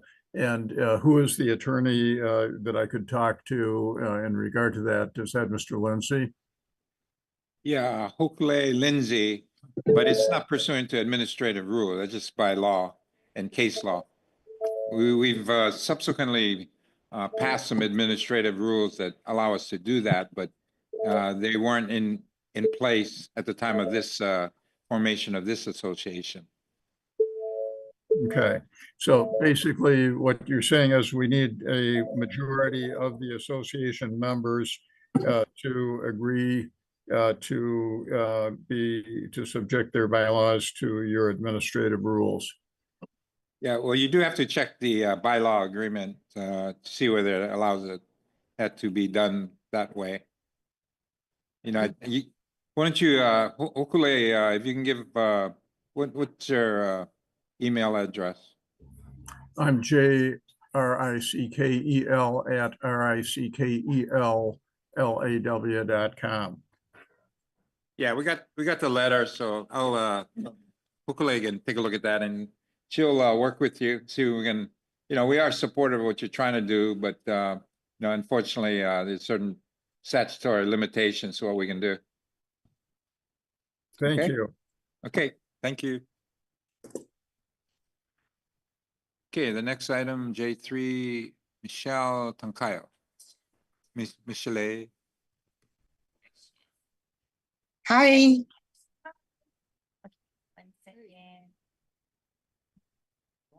Okay. Okay, aloha. My name is Michelle Tano. I'm here asking for your approval for my home improvement application. I'm a resident and leasee at Leila Hawaiian Homes Lahaina. I am aware that my home improvement application has not been submitted to you folks for approval. However, I'm here because it's at the point that I need to do something to expedite. On May 30th, my architect forwarded my application to DHHL Maui office. On June 7th, Antoinette forwarded to DHHL Planning Department with emails back and forth if any additional information is needed. Am I missing any steps in the process?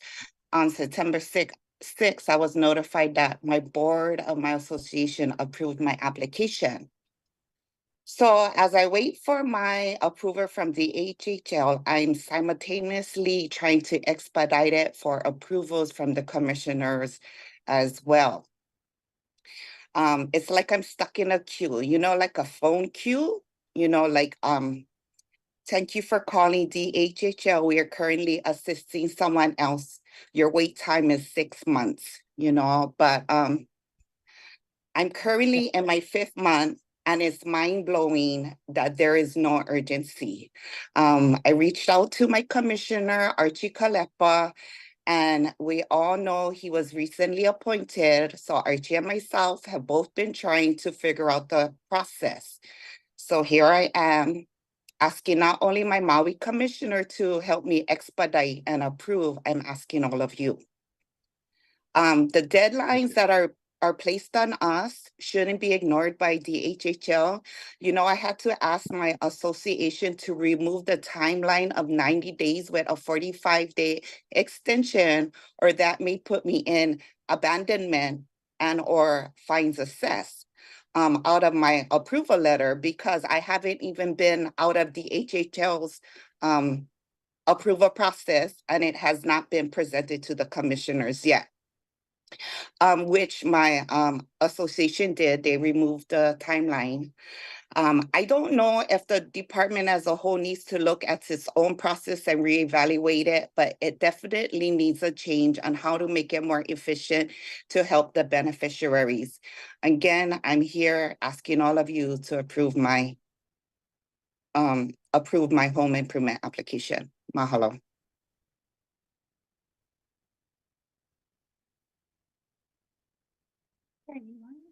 You want to take?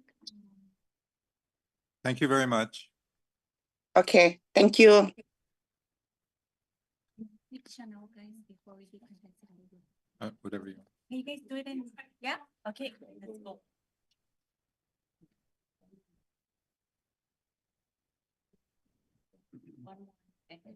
Yeah.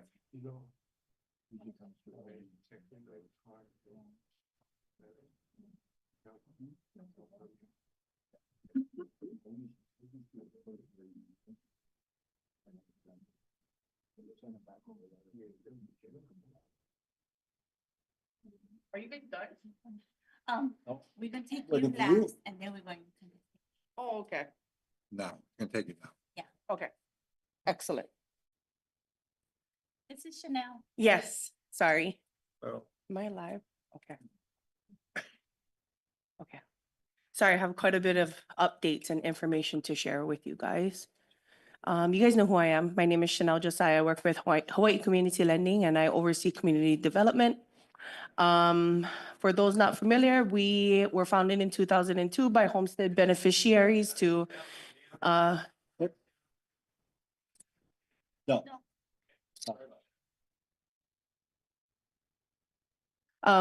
We were founded in 2002 by homestead beneficiaries to help local Native Hawaiian families build, buy, and save homes from foreclosure.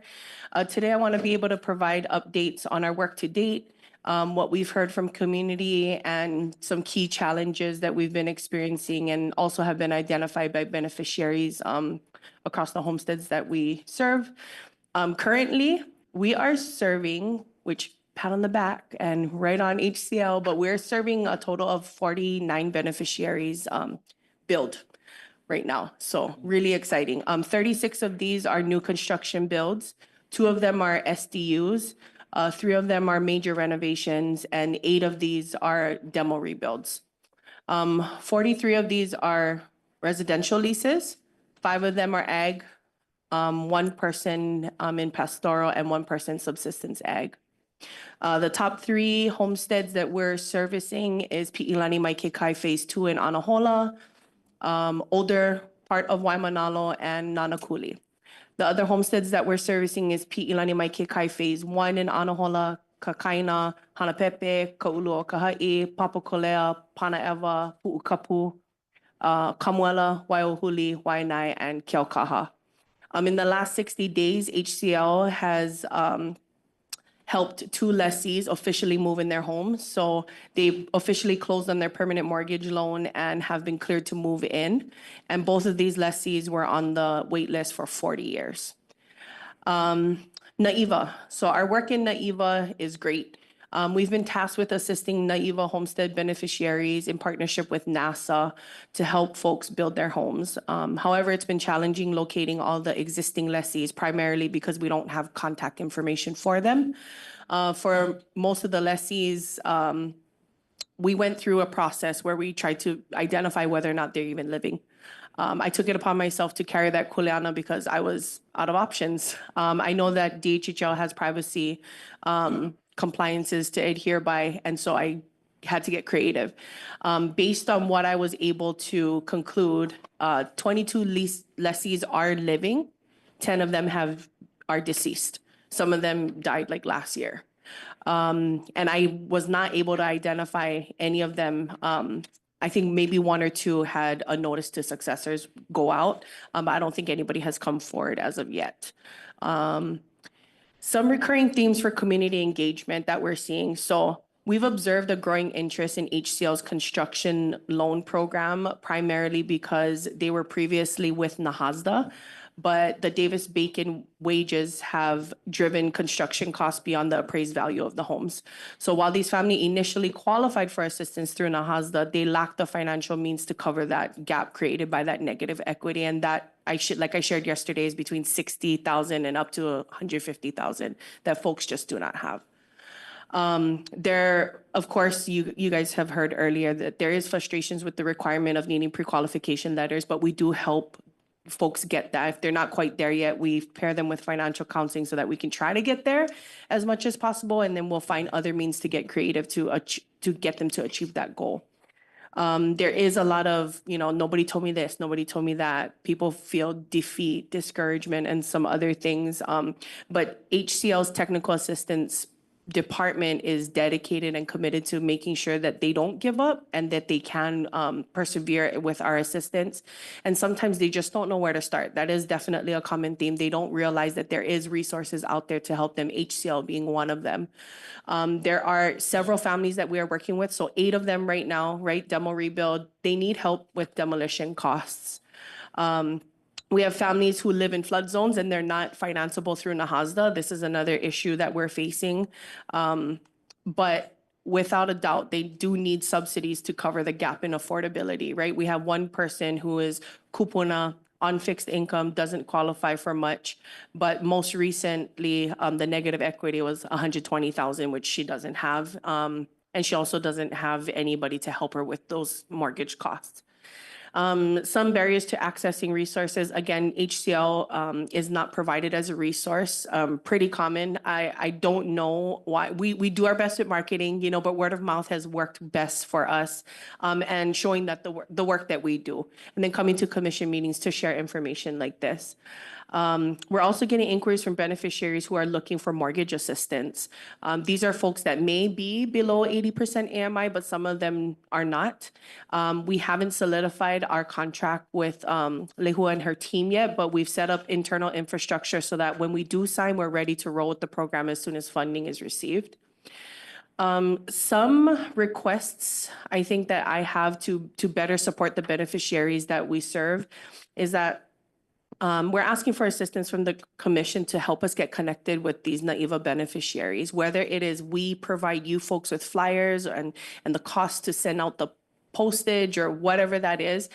We want to be able to get creative and help these folks build and move in. I know Lily is probably going to provide testimony later, but we did help Uncle Blue move into his home as well, and we provided some financing for that. So we want to do more of that, and we're ready to do so.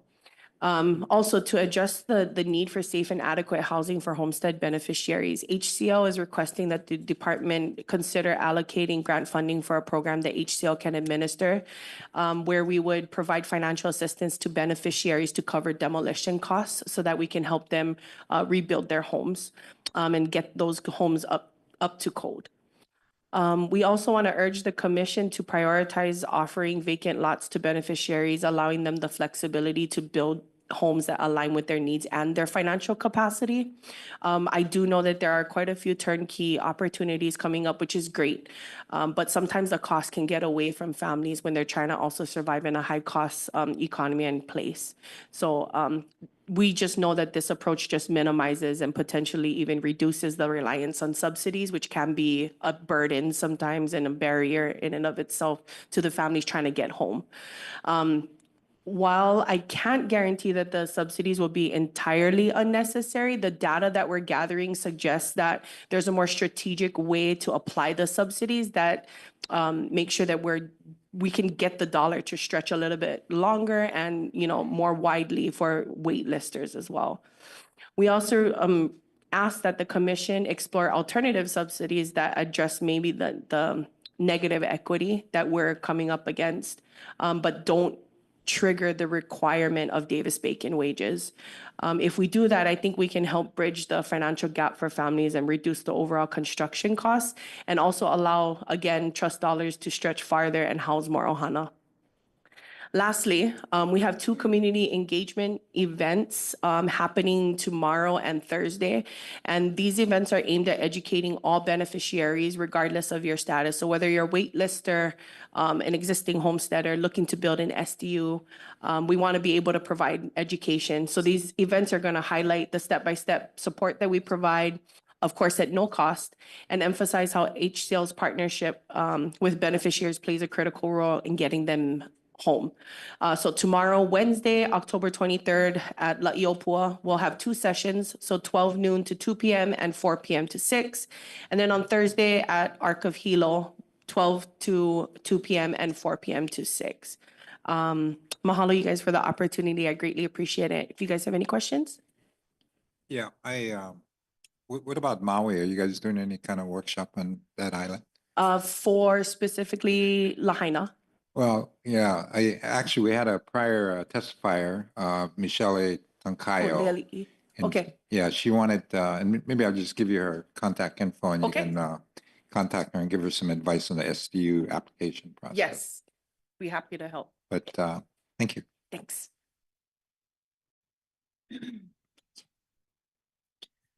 Okay, we're now going to go into our contested case hearing session. So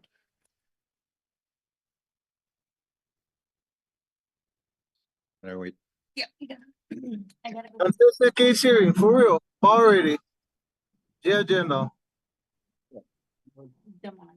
Hello. Yeah. Late lunch. Yeah. Who that? Damon, we're gonna take a contested case hearing and then we'll be back to finish the J agenda after. So it should take about 30 minutes. No worries, no worries. All good. Take your time. It's all Okay, good. thank you. Can. All good.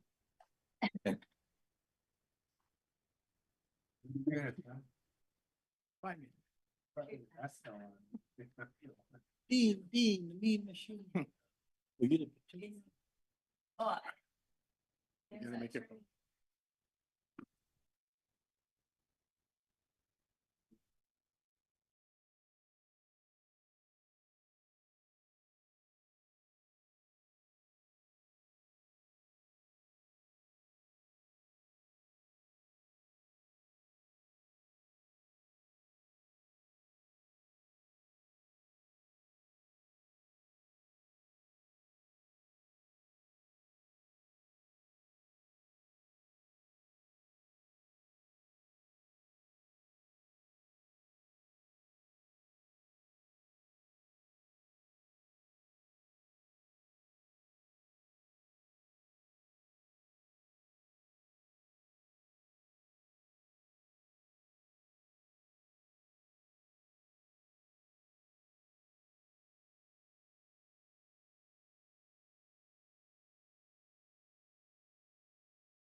agenda item, J15, Bushrod Myers.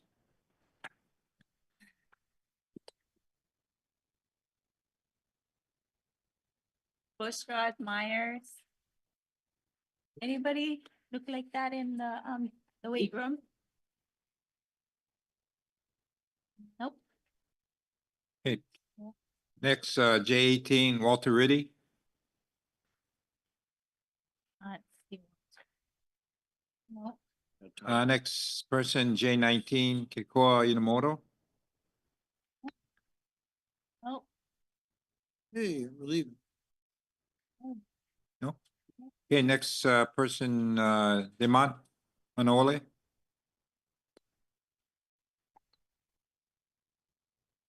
Hey, how's it? Oh, I'm here. I'm Oh. here. I stay visiting my cancer doctor right now. But hold on. No worries. I get him. I get him a car. All right. So, how's it going, everybody? All right. Demont Kalai Manole, co-manager of Ho'omanapono LLC. A Native Hawaiian Advocacy Corporation operating on the Waianae Coast. And I just wanted to talk about what I usually talk about. My main topic is about indigent Native Hawaiians. And, it's interesting. I heard a lot of testimonies today. Some good, some bad. I don't know, maybe everybody get their own perspective, yeah, but I would just like to say, first of all, to the commissioners, indigent Native Hawaiians, we exist. We are real people. We just like everybody else, on a wait list. We're no different than anybody else. We just like everybody else. The problem is that for 103 years, indigent Native Hawaiians, poor, broke Native Hawaiians like myself, we've been excluded from the process systematically. And I'm not saying this in a bad way, like that's you guys' fault. It's a systemic problem. So I would just like you guys to contemplate and take into consideration the fact that we have a broken system with regards to Native Hawaiians who are indigent. But the good news is last year when I brought this up, I asked who in the department I can talk to. And I was directed to talk to Julie Cachola. And I want to congratulate Julie and the department for taking our issue serious. And that's the difference between what was mentioned earlier today, where somebody was talking, they like sue because they're not getting their way. I can tell you that I did a position statement because I never write one letter, demand letter to the commission or the department. Because a demand letter is kind of like not Hawaiian, yeah? It's not the Hawaiian way for doing, bro. You know what I mean? Like you're threatening for lawsuit if you know, I'm gonna sue you if you don't do what I tell you. I don't like that kind of approach. And I did litigation since 1988 in the prison system. My history is well known. The Deputy Attorney General can go look up my name. You're gonna see that I've been up and down in state court, federal court, and all that, yeah? So that's not my bag today. And what? We're gonna sue and what? We're gonna wait 20, 30 years for the suit power because the state can run you wild on that. No, bro. We're gonna work together. So I wanna congratulate the department for giving us somebody that we can work with that is actually doing the hard work to put the program together for the indigent Native Hawaiians.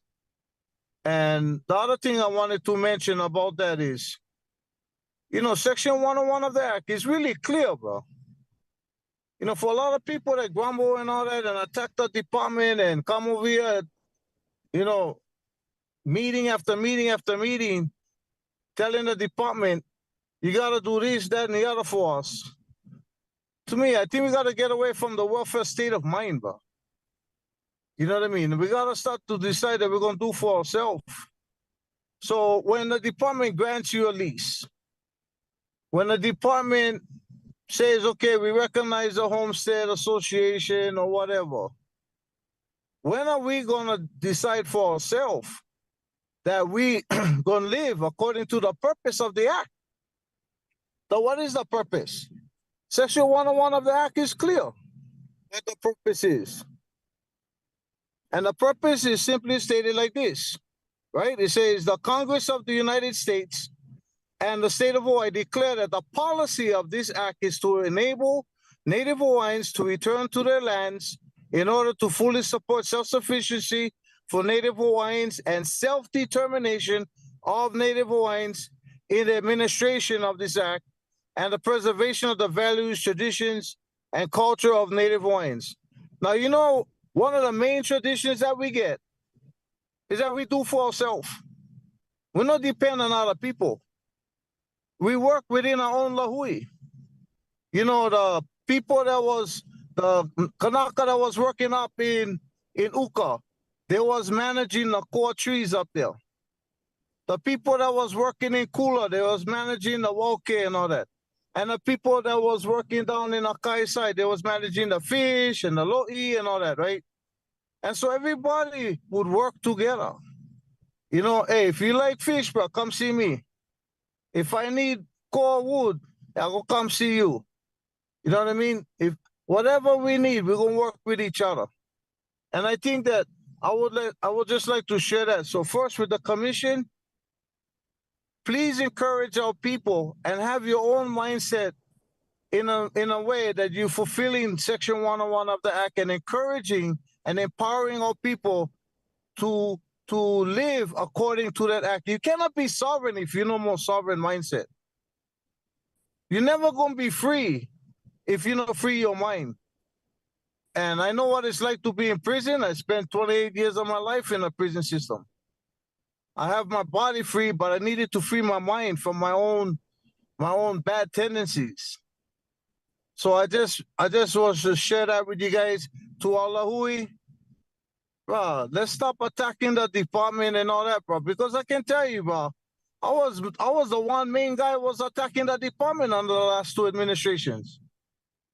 But this administration has shown a propensity to want to work with us, to want to solve problems. If you listen to the way the chair talks and you listen to where the commissioners talk when they share, you can see that their mindset is not to protect the trust at all costs at our expense. Their mindset is, how do we make this thing work, whatever the thing is? So I applaud the commissioners because we got a whole new commission now that I think is moving in a very progressive way and a way that can help all of us.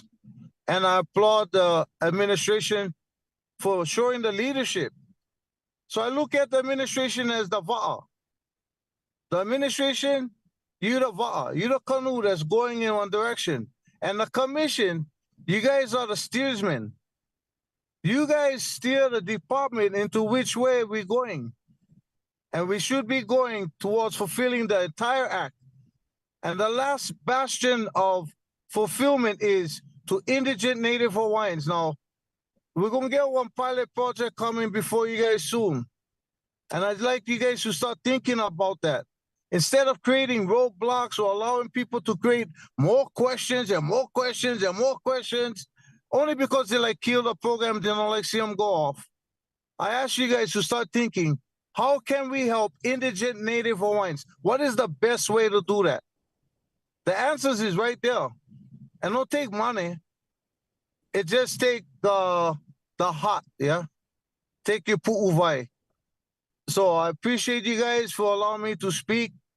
That's all I wanted to put in you, bug in you guys' ear, because we're working hard on providing a pilot project for indigent Native Hawaiians.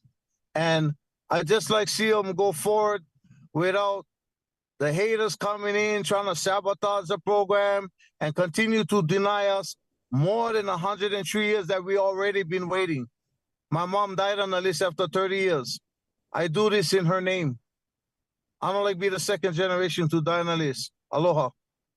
If anybody get anything you like, share with me. Let me know. I'm right here. Okay, Demont, thank you for your testimony. Appreciate it. We can do our last call for 3J agenda testifiers. Bushrod Myers, Walter Riddy, Keikoa Inamoto. Okay. Okay. Come to the end of this month's agenda. Mahalo nui for participating. Our next regular Hawaiian Homes Commission meeting is scheduled on November 18th and 19th, 2024. Courtyard at Marriott, Kahului Airport, Haleakala Ballroom, 532 Keolani Place, Maui, Hawaii, 96732. We are adjourned.